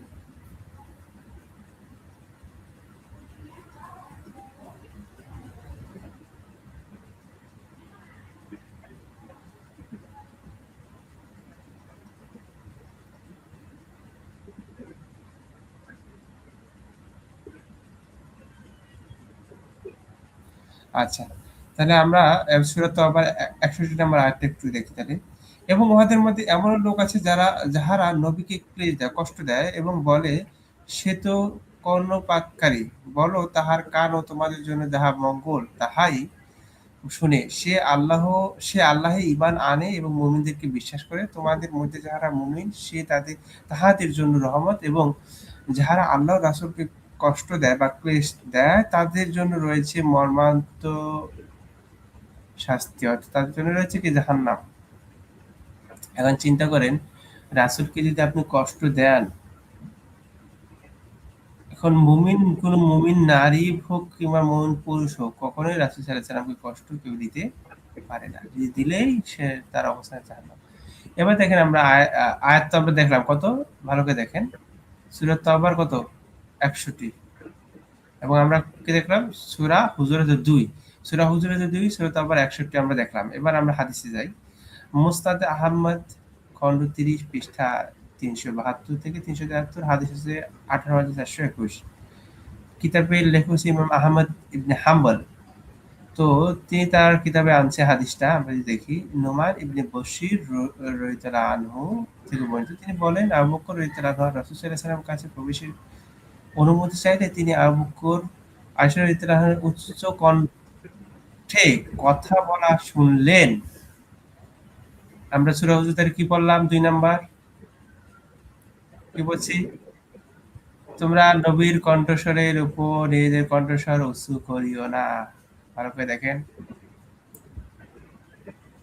সতর্কবাণী আছে কোরআনে, সতর্কবাণী আছে। হাদিসে কি আছে? আম্মা জান আয়েশা কি করছিল তার কথা?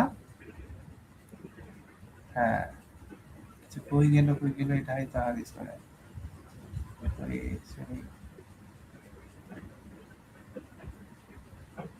হ্যাঁ, এই দেখেন, আমরা হাদিসটা আনছি মুসনাদ আহমদের, কত হাদিস আবার দেখাই, 18,421 নম্বর হাদিস মুসনাদ আহমদ।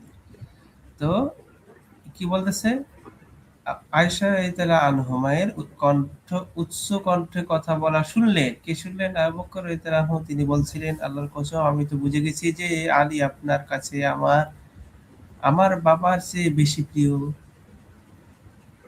চিন্তা করছেন কি বলতেছে এই কথা? তিনি হযরত আলী রাদিয়াল্লাহু আনহুকে আনহুর প্রতি হিংসা প্রদর্শন করলেন, এখানে হিংসা, তার হিংসা মনোভাব প্রকাশ করলেন। এবার চিন্তা করছেন যে রাসূলকে বলতেছে,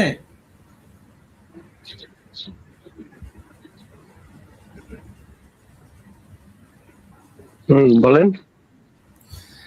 এখন চিন্তা করেন যে উনি আম্মাজান আয়েশা, তিনি কি রাসূলের কথার উপর কথা বললেন যে আমার পিতা আবু বকর চেয়ে আপনি এখন আলীকে বেশি ভালোবাসেন, আপনার কাছে আলী প্রিয়।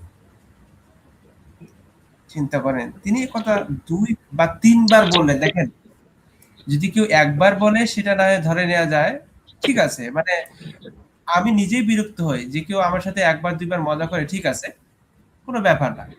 কিন্তু যদি অতিরিক্ত হয়ে যায় সেটা কিন্তু কি পর্যায়ে চলে যায়? ঠাট্টা, বিদ্রূপ, টিটকারি, এই কষ্ট পর্যায়ে দেওয়ার যায়। উদ্দেশ্যে। কষ্টদার হ্যাঁ। উদ্দেশ্যে বারবার বলা। তাই এই যে একবার বলা ঠিক আছে, দুইবার বলা ঠিক আছে, কিন্তু 3 বার বলাটা অতিরিক্ত হয়ে যায়। দেখেন তিনি কি বলছেন, তিনি এই কথা 2 বা 3 বার বললেন। চিন্তা করছেন? মানে সে ইচ্ছাকৃতভাবে, অর্থাৎ তিনি এটা কিন্তু কি করলেন না, মানে এটা যে তিনি ঠাট্টা বা মশকরা করে বললেন এমনটা না। বুঝতে পারছেন?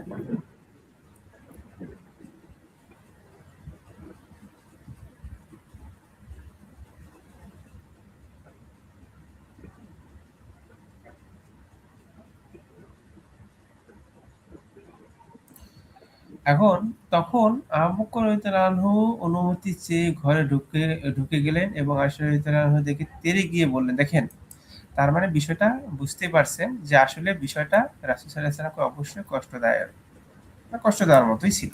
সেটা আমি যেটা আমার জায়গা থেকে মন্তব্য করলাম, সেই আবু বকর রাদিয়াল্লাহু আনহু ঠিকই বুঝছেন। আমার বুঝতে যদি ভুল হয়, তিনি তো একজন সাহাবী, তার তো বুঝতে ভুল হয় না।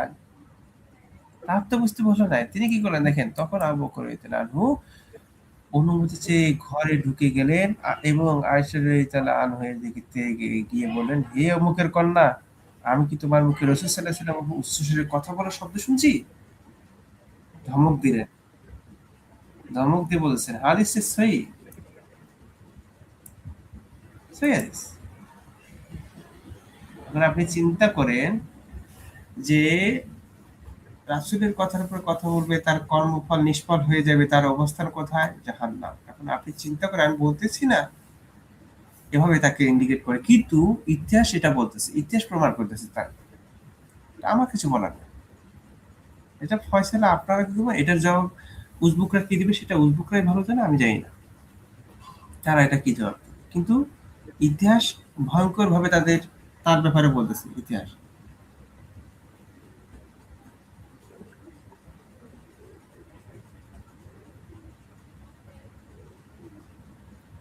তো ইতিহাসের এই কালো অধ্যায়গুলো তারা কিন্তু বলে না। ইতিহাসের এই কালো অধ্যায়গুলো তারা গোপনই করে বেশি, অথচ তারা শিয়াদের প্রকাশ্যে বিরোধিতা করে এবং মিথ্যাচার করে। এটা তারা খুব করতে পারে, মানে মিথ্যাচার এবং ইসরায়েল আর আমেরিকার পক্ষ নিতে তারা দ্বিধাবোধ করে না। আজকে দেখেন কেন ইরান মধ্যপ্রাচ্যে হামলা করতেছে, কেন হামলা করেছে? এটা কি মানে তাদের সাথে যুদ্ধ করার জন্য? না, আমেরিকার ঘাঁটি মধ্যপ্রাচ্যে যেখানে যেখানে আছে সেই ঘাঁটিগুলোতে তারা লক্ষ্য করে আক্রমণ করতেছে, যাতে করে মধ্যপ্রাচ্যে আমেরিকা শক্তিশালী হয়ে না ওঠে। এটা তো এটা তো আমাদের চিন্তা করা উচিত, আমরা মুসলিমরা, এটা আমাদের ভাবা উচিত ছিল।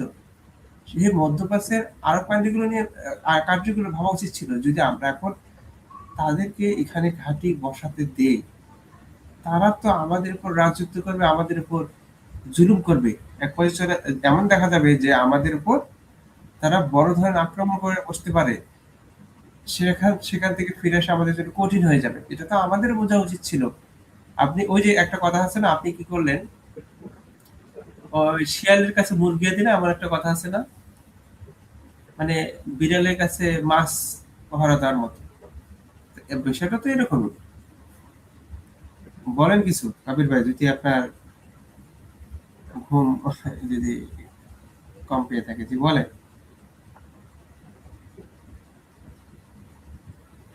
আচ্ছা ঠিক আছে, কাবির ভাই তো উনি ঘুমের সেই এটা পাইছে।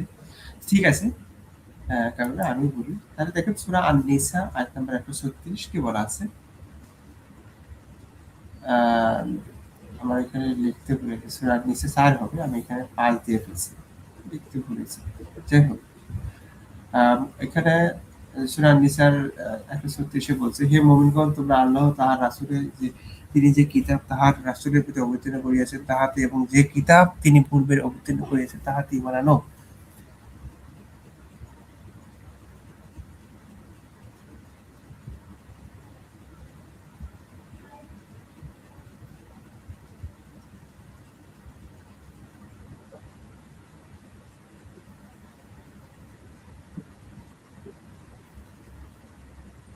আচ্ছা, তারপর দেখেন কি বলছে, কিতাবসমূহ তাহার রাসূলগণ এবং আখিরাতকে প্রত্যাখ্যান করে সে তো ভীষণভাবে পথভ্রষ্ট হইয়া পড়িবে।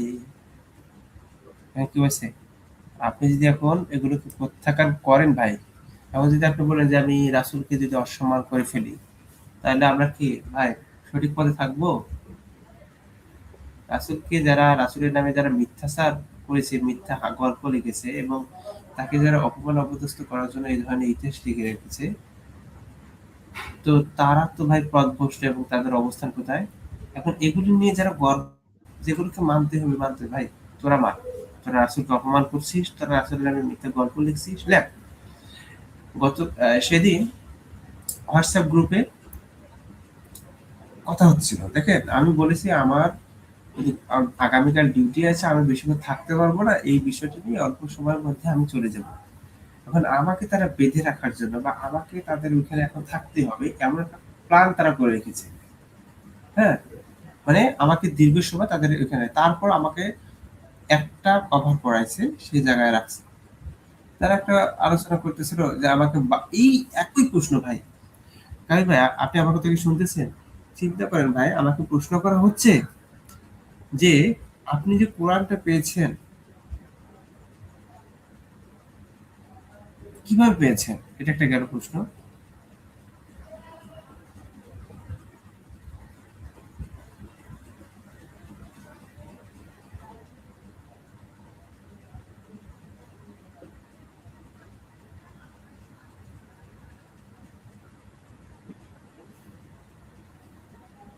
আচ্ছা, তারপরে তারা প্রশ্ন করতেছে যে আমি দুঃখিত, আমাকে একটু কাজ করতে হচ্ছে, যার কারণে আমি একটু থেমে থেমে কথা বলছি। জি, যে কথাটা বলছিলাম, যে তারা এই ধরনের একটা প্রশ্ন, তারপর আরো একটা প্রশ্ন করা হইলো যে, এই প্রশ্ন তো নতুন না, তারা অনেক আগে থেকেই আমাদের করে, এই প্রশ্নের জবাব তো আমাদের জানাই আছে আগে থেকে। তো বলা হচ্ছে যে দেখে, ধরেন বাজারে আপনি গিয়েছেন, আহ, এক একটা প্রকাশনের আপনি কোরআন পেয়েছেন, অর্থাৎ তিনি বলতেছে যে পৃথিবীতে, অর্থাৎ ওয়ার্ল্ডের ভিতরে 20টারও বেশি, অর্থাৎ 20টার মতো কোরআন পাওয়া যায়। কিন্তু এই কোরআনগুলোর সাথে অনেকগুলো পার্থক্য পাওয়া যায়, সেটা কি শব্দগত পার্থক্য। চিন্তা করেন। তা কাবির ভাই, আপনি হয়তো তো জানেন এই বিষয়গুলো, ওয়াশ কোরআন বা হাফস কোরআনের ভিতরে কিছু পার্থক্য রয়েছে, জানেন না কাবির ভাই? হ্যাঁ, অবশ্যই অবশ্যই।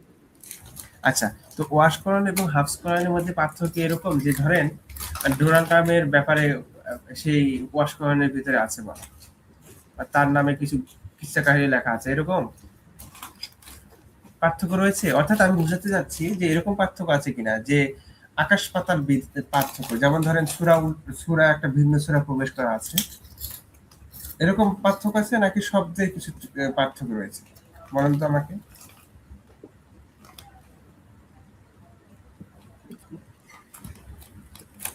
আমাকে তো শোনা যায়।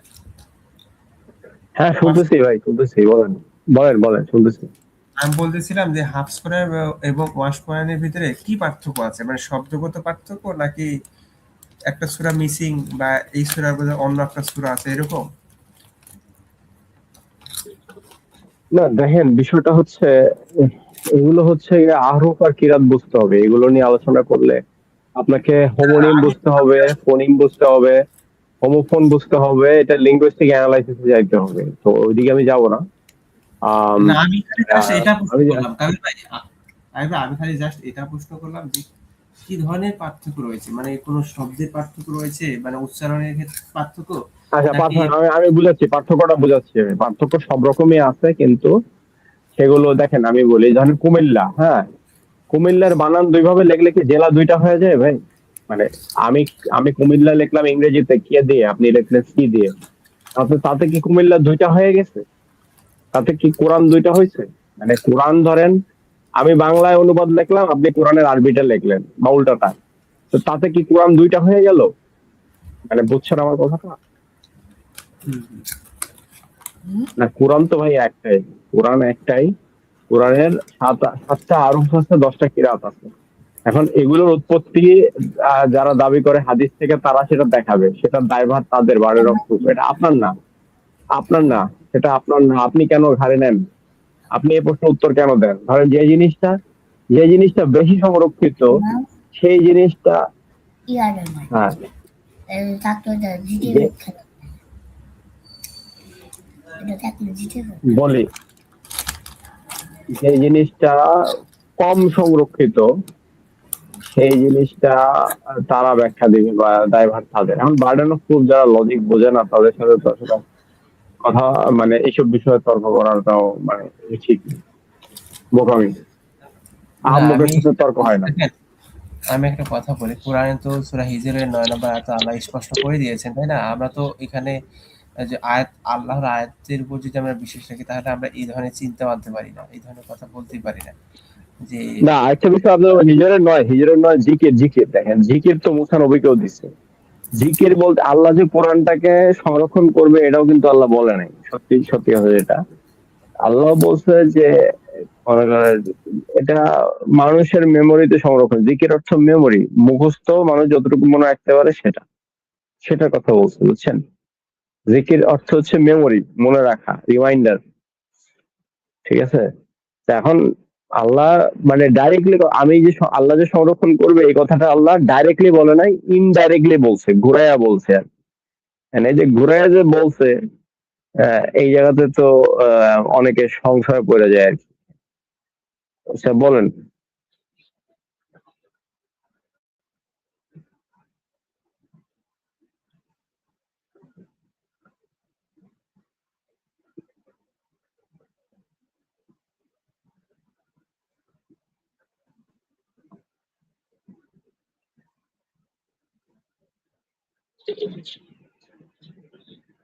মিউট হয়ে কথা বলছিলাম। আপনি জি, মিউট হয়ে বারবার কথা বলতেছেন।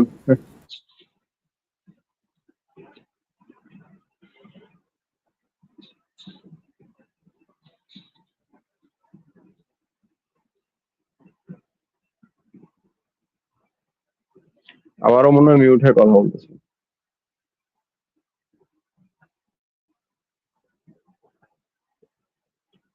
ভাই আজকে তাহলে ক্লোজ করে দেন, যদি লাইফটা ইয়া না হয়।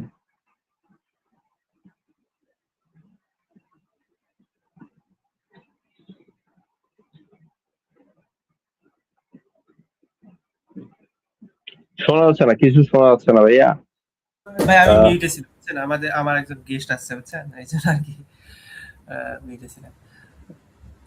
বুঝছেন, আমাদের একজন ফ্রেন্ড আছে, যে যার কারণে আমি একটু মিউটে গিয়েছি। যাই হোক, যে কথাটা আমি বলতেছিলাম যে দেখেন, যে আরেকটা প্রশ্ন করা হয়েছে যে আপনি ধরেন বাজারে গিয়েছেন, সেখানে আপনি বিভিন্ন প্রকাশনীয় কোরআন পেয়েছেন, সেই কোরআনগুলো আপনার দেখতে পাচ্ছেন কিছু শব্দগত ত্রুটি রয়েছে বা সরি পার্থক্য পাচ্ছেন আপনি যে এখন আপনি কোরআনটা যে সঠিক কোনটা আপনি সেটা কিভাবে বুঝবেন? এটা একটা ছিল প্রশ্ন। সম্পর্ক আরেকটা প্রশ্ন ছিল যে প্রশ্নটা আমাকে করা হয়েছে, ধরেন একটা কোরআনে এরকম উচ্চারণ আছে যে বাসমিল্লাহির রহমানির রহিম, মানে সই বলতেছে আমাকে। উজবেকরা এই ধরনের একটা উক্তি দিচ্ছে যে একটাতে আছে বাসমিল্লাহির রহমানির রহিম, আরেকটা আছে বিসমিল্লাহির রহমানির রহিম। এখন আপনি কোনটাকে সঠিক বলে মেনে নেবেন যে হ্যাঁ এটাই সঠিক, এটা ভুল?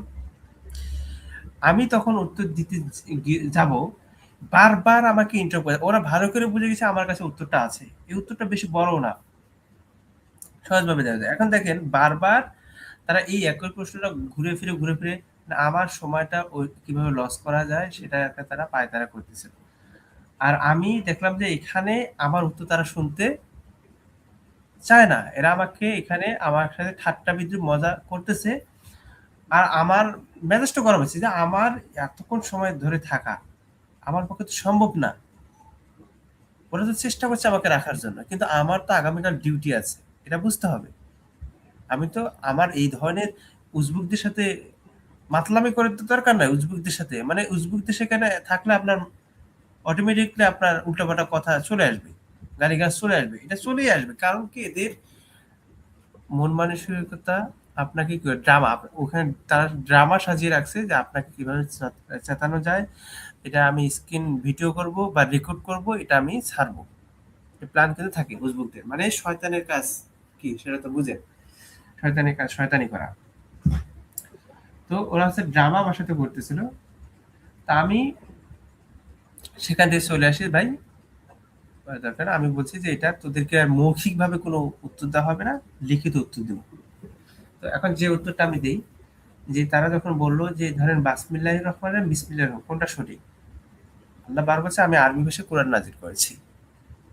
তো কোরআনটা মক্কা এবং মদিনার আশেপাশেই তো, এবং আমাকে দেখতে হবে যেহেতু এটা মক্কা এবং মদিনা, যে রাসূল সাল্লাল্লাহু আলাইহি সাল্লামের যেখানে জন্মভূমি যেখানে তিনি ছিলেন, এবং সে আরববাসীরা তাদের কোরআনটা মানে তারা কিভাবে আরবি উচ্চারণটা করে আমাকে সেটা দেখতে হবে। এখন তারা যদি বিসমিল্লাহির রহমানির রহিম উচ্চারণ করে তাহলে এটাই সঠিক, ঠিক আছে না কাবিল না ভাই? না, আপনার উত্তরটা ভুল। আপনার উত্তরটা ভুল। আপনার উত্তরটা ভুল। সঠিক উত্তর হচ্ছে কোরআন 7টা, হাদিসে আছে কোরআন 7টা, এটা বলে দিন। সোজা হিসাব। 7 ভাই আমি আহরুফে সেটা 10টা বলছি না, কিরাতে, 7টা 10টা, হলো হ্যাঁ ঠিক 10টা আছে। কিরাতে। আমার কথা আছে হ্যাঁ না, বাসমিল্লাহির রহমানির রহিম তো উচ্চারণ করে না আরবরা, আপনি শুনছেন কোথাও? না না না, শুনুন ভাই। আমি সেটাই বলতেছি। এখন ওই যে আমাকে বললো যে বাসমিল্লাহ না বিসমিল্লাহ, এখন আমি জানি যে আরবরা বা তারা কখনোই বাসমিল্লাহির রহমানির রহিম রাহমানির রাহিম এটা উচ্চারণ করে না। বাসমিল্লাহ এটা কি ধরনের একটা শব্দ? বিসমিল্লাহির রহমানির রহিম এটাই উচ্চারণ করে, এটা আমরা জানি। তাহলে আমাকে দেখতে হবে আরবরা যেভাবে উচ্চারণ করে আমাকে সেটাই সঠিক নিতে হবে না, মেনে। এখানে কিন্তু একটা ঝামেলা আছে। এখানে বার পরে আলিফ থাকে এর কথা, কিন্তু এখানে বা সিন মিম আছে। এটা কি আলিফ লাম মিমের মতো কোনো কোড নাকি কি, এটা নিয়েও একটা ডিবেট আছে। এটা নিয়ে এটা নিয়ে রাশাদ খলিফার একটা থিওরি আছে, ডিবেট আছে। কারণ সূরা ফাতিহায় বা সিন মিম যতবার আসছে 19 দ্বারা বিভাজ্য হয়। হ্যাঁ, তো আবার কোন সূরার মধ্যে বা বি ইসম আল্লাহ, বা পরে আলিফ সিন মিম এভাবে আছে। তো এটা কোরআন যে সংরক্ষিত, এটা সংখ্যা দিয়েও প্রমাণ হয়, এটা ইতিহাস থেকেও প্রমাণ হয়, সব দিক থেকে প্রমাণ হয়। এখন তারা প্রমাণ কি নিতে আগ্রহী কিনা এটা দেখতে হবে। তারা তো প্রমাণ নিতে আগ্রহী না। হুম, না সেটা তো প্রশ্ন প্রমাণিত করার হয় সার্থক না। আবির ভাই, আবির ভাই সেটা তো প্রমাণিত হয়, বিভিন্ন ভাবে প্রমাণ করা যায়, কিন্তু আমাকে ধরছে ওরা শব্দগত, মানে এখন এই শব্দগুলোর মাধ্যমে আপনি কিভাবে ডিসিশন নেবেন যে এটাই সঠিক, আর বুঝছেন শব্দগুলো।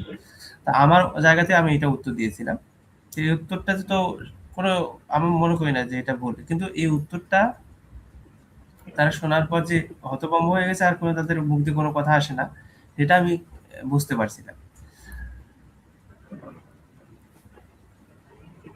আচ্ছা যাই হোক, এটা নতুন কিছু। আরেকটা জিনিস আপনারা শিখা দিই, শুনেন। আরেকটা আরেকটা জিনিস আপনারা শিখাই দিই। তা ওনারা যদি বলে যে নিষিদ্ধ 4 মাসের নাম দেখাও কোরআন থেকে, আপনি বলবেন নিষিদ্ধ, আগে আপনি 12 মাসের নাম দেখান হাদিস থেকে। আরবি 12 মাসের নাম হাদিসে কিন্তু নাই, বুঝছেন? ভাই 12 মাসের মধ্যে তো 4টার নাম আছে না? মানে আপনি বলবেন যে ভাই আপনি হাদিস থেকে আগে 12 মাসের নাম দেখান, আমি কারণ 936 আয়াতটা যখন পড়বেন তখন ওখানে বলছেন আল্লাহর আসমান জমিনের সৃষ্টি শুরু থেকে মাসের সংখ্যা 12টা। এই 12টা কি হাদিসে কোরআনে তো নাই, মানছি কোরআনে নাই মানছি। আপনি এখন হাদিস থেকে দেখান 12টা মাসের নাম হাদিস থেকে দেখাইতে গেলে সম্ভব না।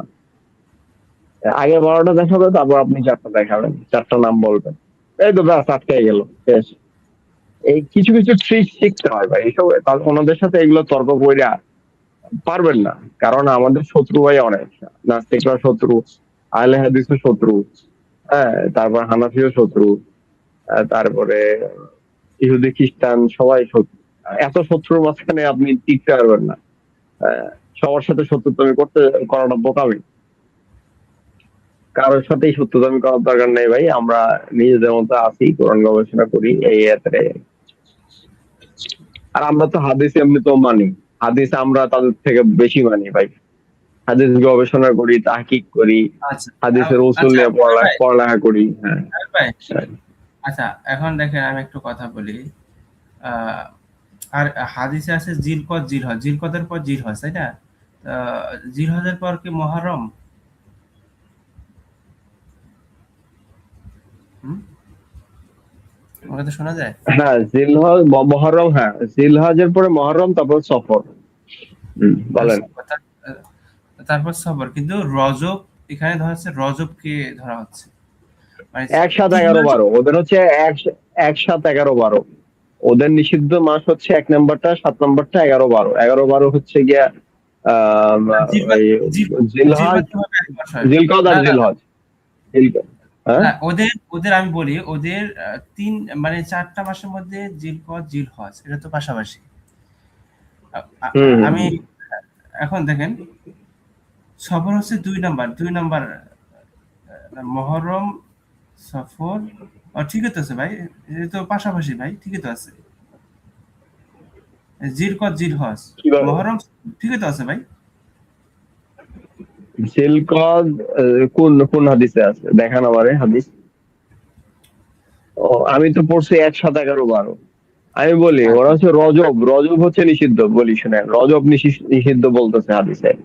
তারপরে বলতেছে যে মুহররম। না, আমি একটু কথা বলি, শুনেন শুনেন। মানে কোরআন থেকে আমরা বুঝতে পারছি যে হরমোন বা পাশাপাশি হবে, তাই না? কিন্তু হাদিসে ওটা ভুল, আমার মনে হয় ভুল, কিন্তু এটা কোরআন অনুযায়ী সঠিক আছে যে পাশাপাশি হবে, আর মানে মাসগুলো। হাদিসের মধ্যে তো ভাই দাজ্জালের ডান চোখ কানা বাম চোখ কানা, শুনেন শুনেন, হাদিসের মধ্যে বৈপরীত্য আছে। এক হাদিসে বলতেছে 1 7 11 12, আরেক হাদিসে বলতেছে পাশাপাশি।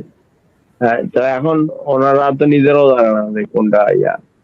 তো বলেন, আপনি যে হাদিসটা বলেন, কোন হাদিস অনুযায়ী কি কিরকম দাঁড়াচ্ছে। আচ্ছা, হাদিসে আমি জানি না কিভাবে দেওয়া আছে, দেখি হাদিসে একটু সাহায্য নেই, চ্যাট জিপিটি কি বলে। ও, ভালো কথা। সেদিন আমি উত্তরটা দিচ্ছিলাম, আমি যখন উত্তরটা দেই, দিতে যাব, তা আমি চলে আসার কারণে উজবুকে কি করতেছে, কমেন্ট করেছে যে সে এখন চ্যাট জিপিটি, মানে চ্যাট জিপিটি থেকে উত্তর নেবে। অথচ আপনি দেখেন ওই জায়গায় আমি স্ক্রিনশট দেখাইলাম যে ওরা নিজেরাই চ্যাট জিপিটির সাহায্য নিয়ে আমাকে ধরে দিচ্ছে। মানে আমি বুঝলাম না ভাই, এখন চ্যাট জিপিটি ভাই, এটা চ্যাট জিপিটি একটা সহজ একটা, আমরা সহজেই সার্চ দিয়ে কিছু বের করতে পারি, বা সেটা চ্যাট জিপিটি বাদে আমরা গুগলে সার্চ দিয়ে অনেক কিছু বের করতে পারি। শুনেন এটা আমার শুনেন, ওনাদেরকে দেখলে বলবেন যে ভাই আমি হাদিস মানি। হ্যাঁ, কারণ ওনাদের চেয়ে বেশি আমরা হাদিস মানি, সত্যি কথা যেটা। তারা হাদিসও মানে না, কোরআনও মানে না, কোনোটাই মানে না, সত্যি যেটা। অবশ্যই এটা দেখেন। আমরা কিন্তু হাদিস আমরা আমরা তাদের থেকে বেশি হাদিস মানি। আমরা আহসানাল হাদিস মানি এবং কোরআন সমর্থিত যত হাদিস আছে সবই মানি। হ্যাঁ, কোরআনের সাথে যদি তাওরাতের মিলে তাহলে তো মানবো, অসুবিধা কি। যেগুলো মিলে তাহলে সমস্যা তো নাই। বলেন।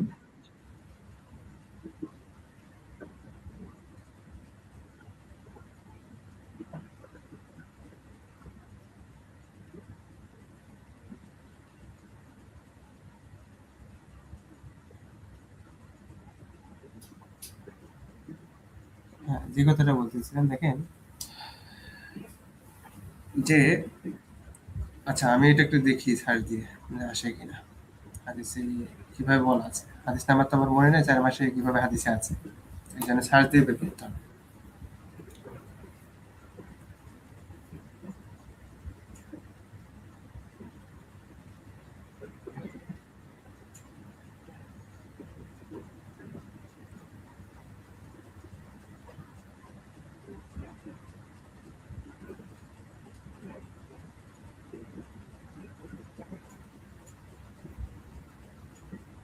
আচ্ছা, এটা সহিহ মুসলিম, না হাদিসে তো এভাবে তুলে যাচ্ছে ভাই, জিলকদ, জিলহজ, মুহররম, রজব, মানে বুঝলাম না।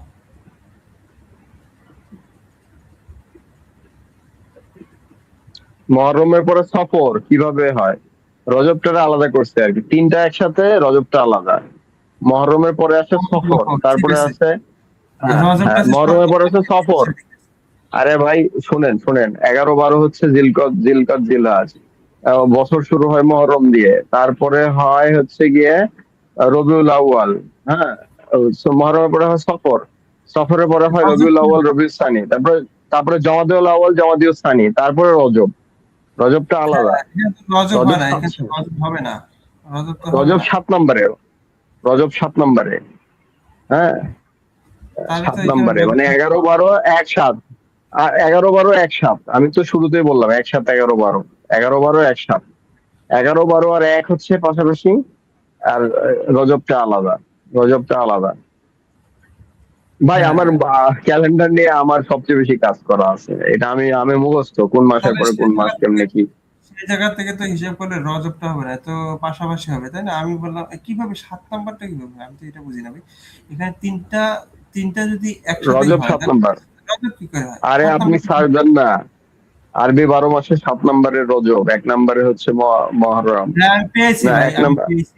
সাত হ্যাঁ নাম্বারে হচ্ছে হ্যাঁ রজব। হ্যাঁ, এখন আমার কথা হচ্ছে রজব রজব হ্যাঁ। 7 নাম্বারে ঠিক আছে, কিন্তু যখন হারাম মাসগুলো হিসাব করা হবে তখন তো সেগুলো পাশাপাশি হবে। তো আমরা তো তিনটা পাশাপাশি পাচ্ছি, কিন্তু সেই জায়গায় রজব কেন আবার 7 নাম্বারে ঢুকে গেল? হ্যাঁ, এটা তো প্রশ্ন করছি তাদেরকে, উত্তর দেয় না তো। এটার উত্তর তাদের কাছে আছে? নাই তো তো, উত্তর তো নাই। তাদের কাছে যদি উত্তর না থাকে তাহলে তো মহা মুশকিল ভাই।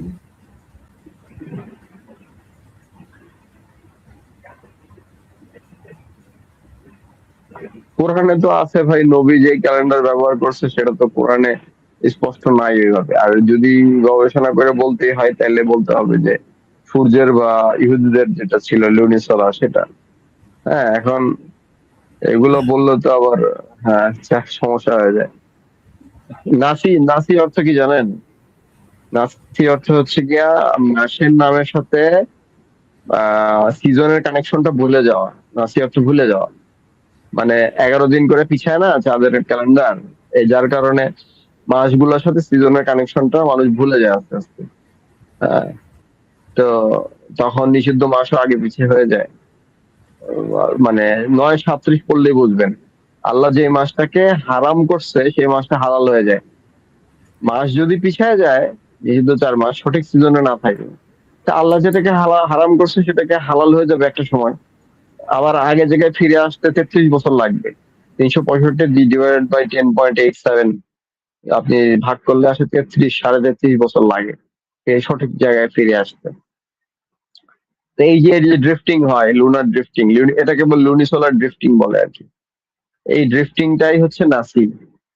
এই নাসিটা প্রতিরোধ করার জন্য সিস্টেম আছে। ওই সিস্টেম গুলা নবী মোহাম্মদ করছেন যে 3 দ্বারা বিভাজ্য, হ্যাঁ 3 দ্বারা বিভাজ্য বছরগুলোকে একটা অতিরিক্ত মাস যুক্ত কইরা, হ্যাঁ তারপরে 33 দ্বারা বিভাজ্য বছরগুলোকে একটা অতিরিক্ত মাস যুক্ত করছে।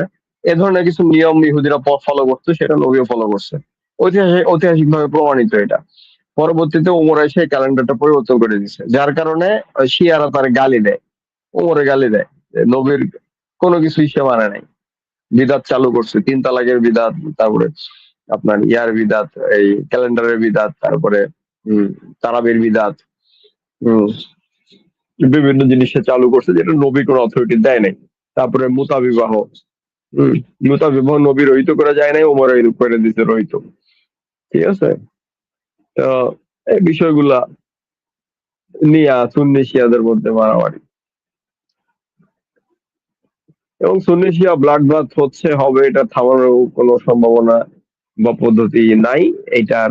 হ্যাঁ, এটা আরবদের ধ্বংস হবে একটা সময়, কারণ শিয়াদের সাথে পারবে না।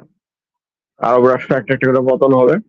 এটা নবীর হাদিসেই আছে, আরব রাষ্ট্রদের ধ্বংস হবে। ওয়াইলুল লিল আরব মিন শাররিন কাদ ইকতারাব। ঠিক আছে? তা আরবদের শত্রু ইহুদিরা আছে। হ্যাঁ, শিয়ারাও শত্রু, ইহুদিরাও শত্রু। এখন একটা কথা বলি তো, শিয়াদের ব্যাপারে যে এমনও ভবিষ্যৎবাণী আছে যে তারা আরো বিজয়ী হবে। আর আমরা যদি ইতিহাস দেখি যে সেই জায়গায় ইরান কিন্তু আজকের এই ইরান না, বা এই পারস্য কিন্তু আজকের পারস্য না। ঠিক আছে না? এই যে বিষয়টা আমি বলবো,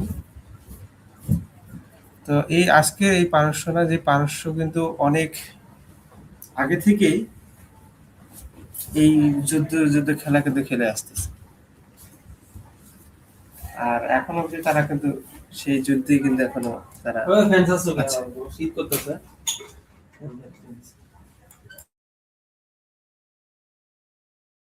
আচ্ছা ভাই, রাত হয়ে গেছে তো, আমি তাহলে বিদায় নেই। আপনি লাইভটা ক্লোজ করে দেন। হ্যাঁ? অনেক কথাই তো বললাম, ভুলভাল বললে ক্ষমা করে দিয়েন নাকি। ওকে, আল্লাহ হাফেজ।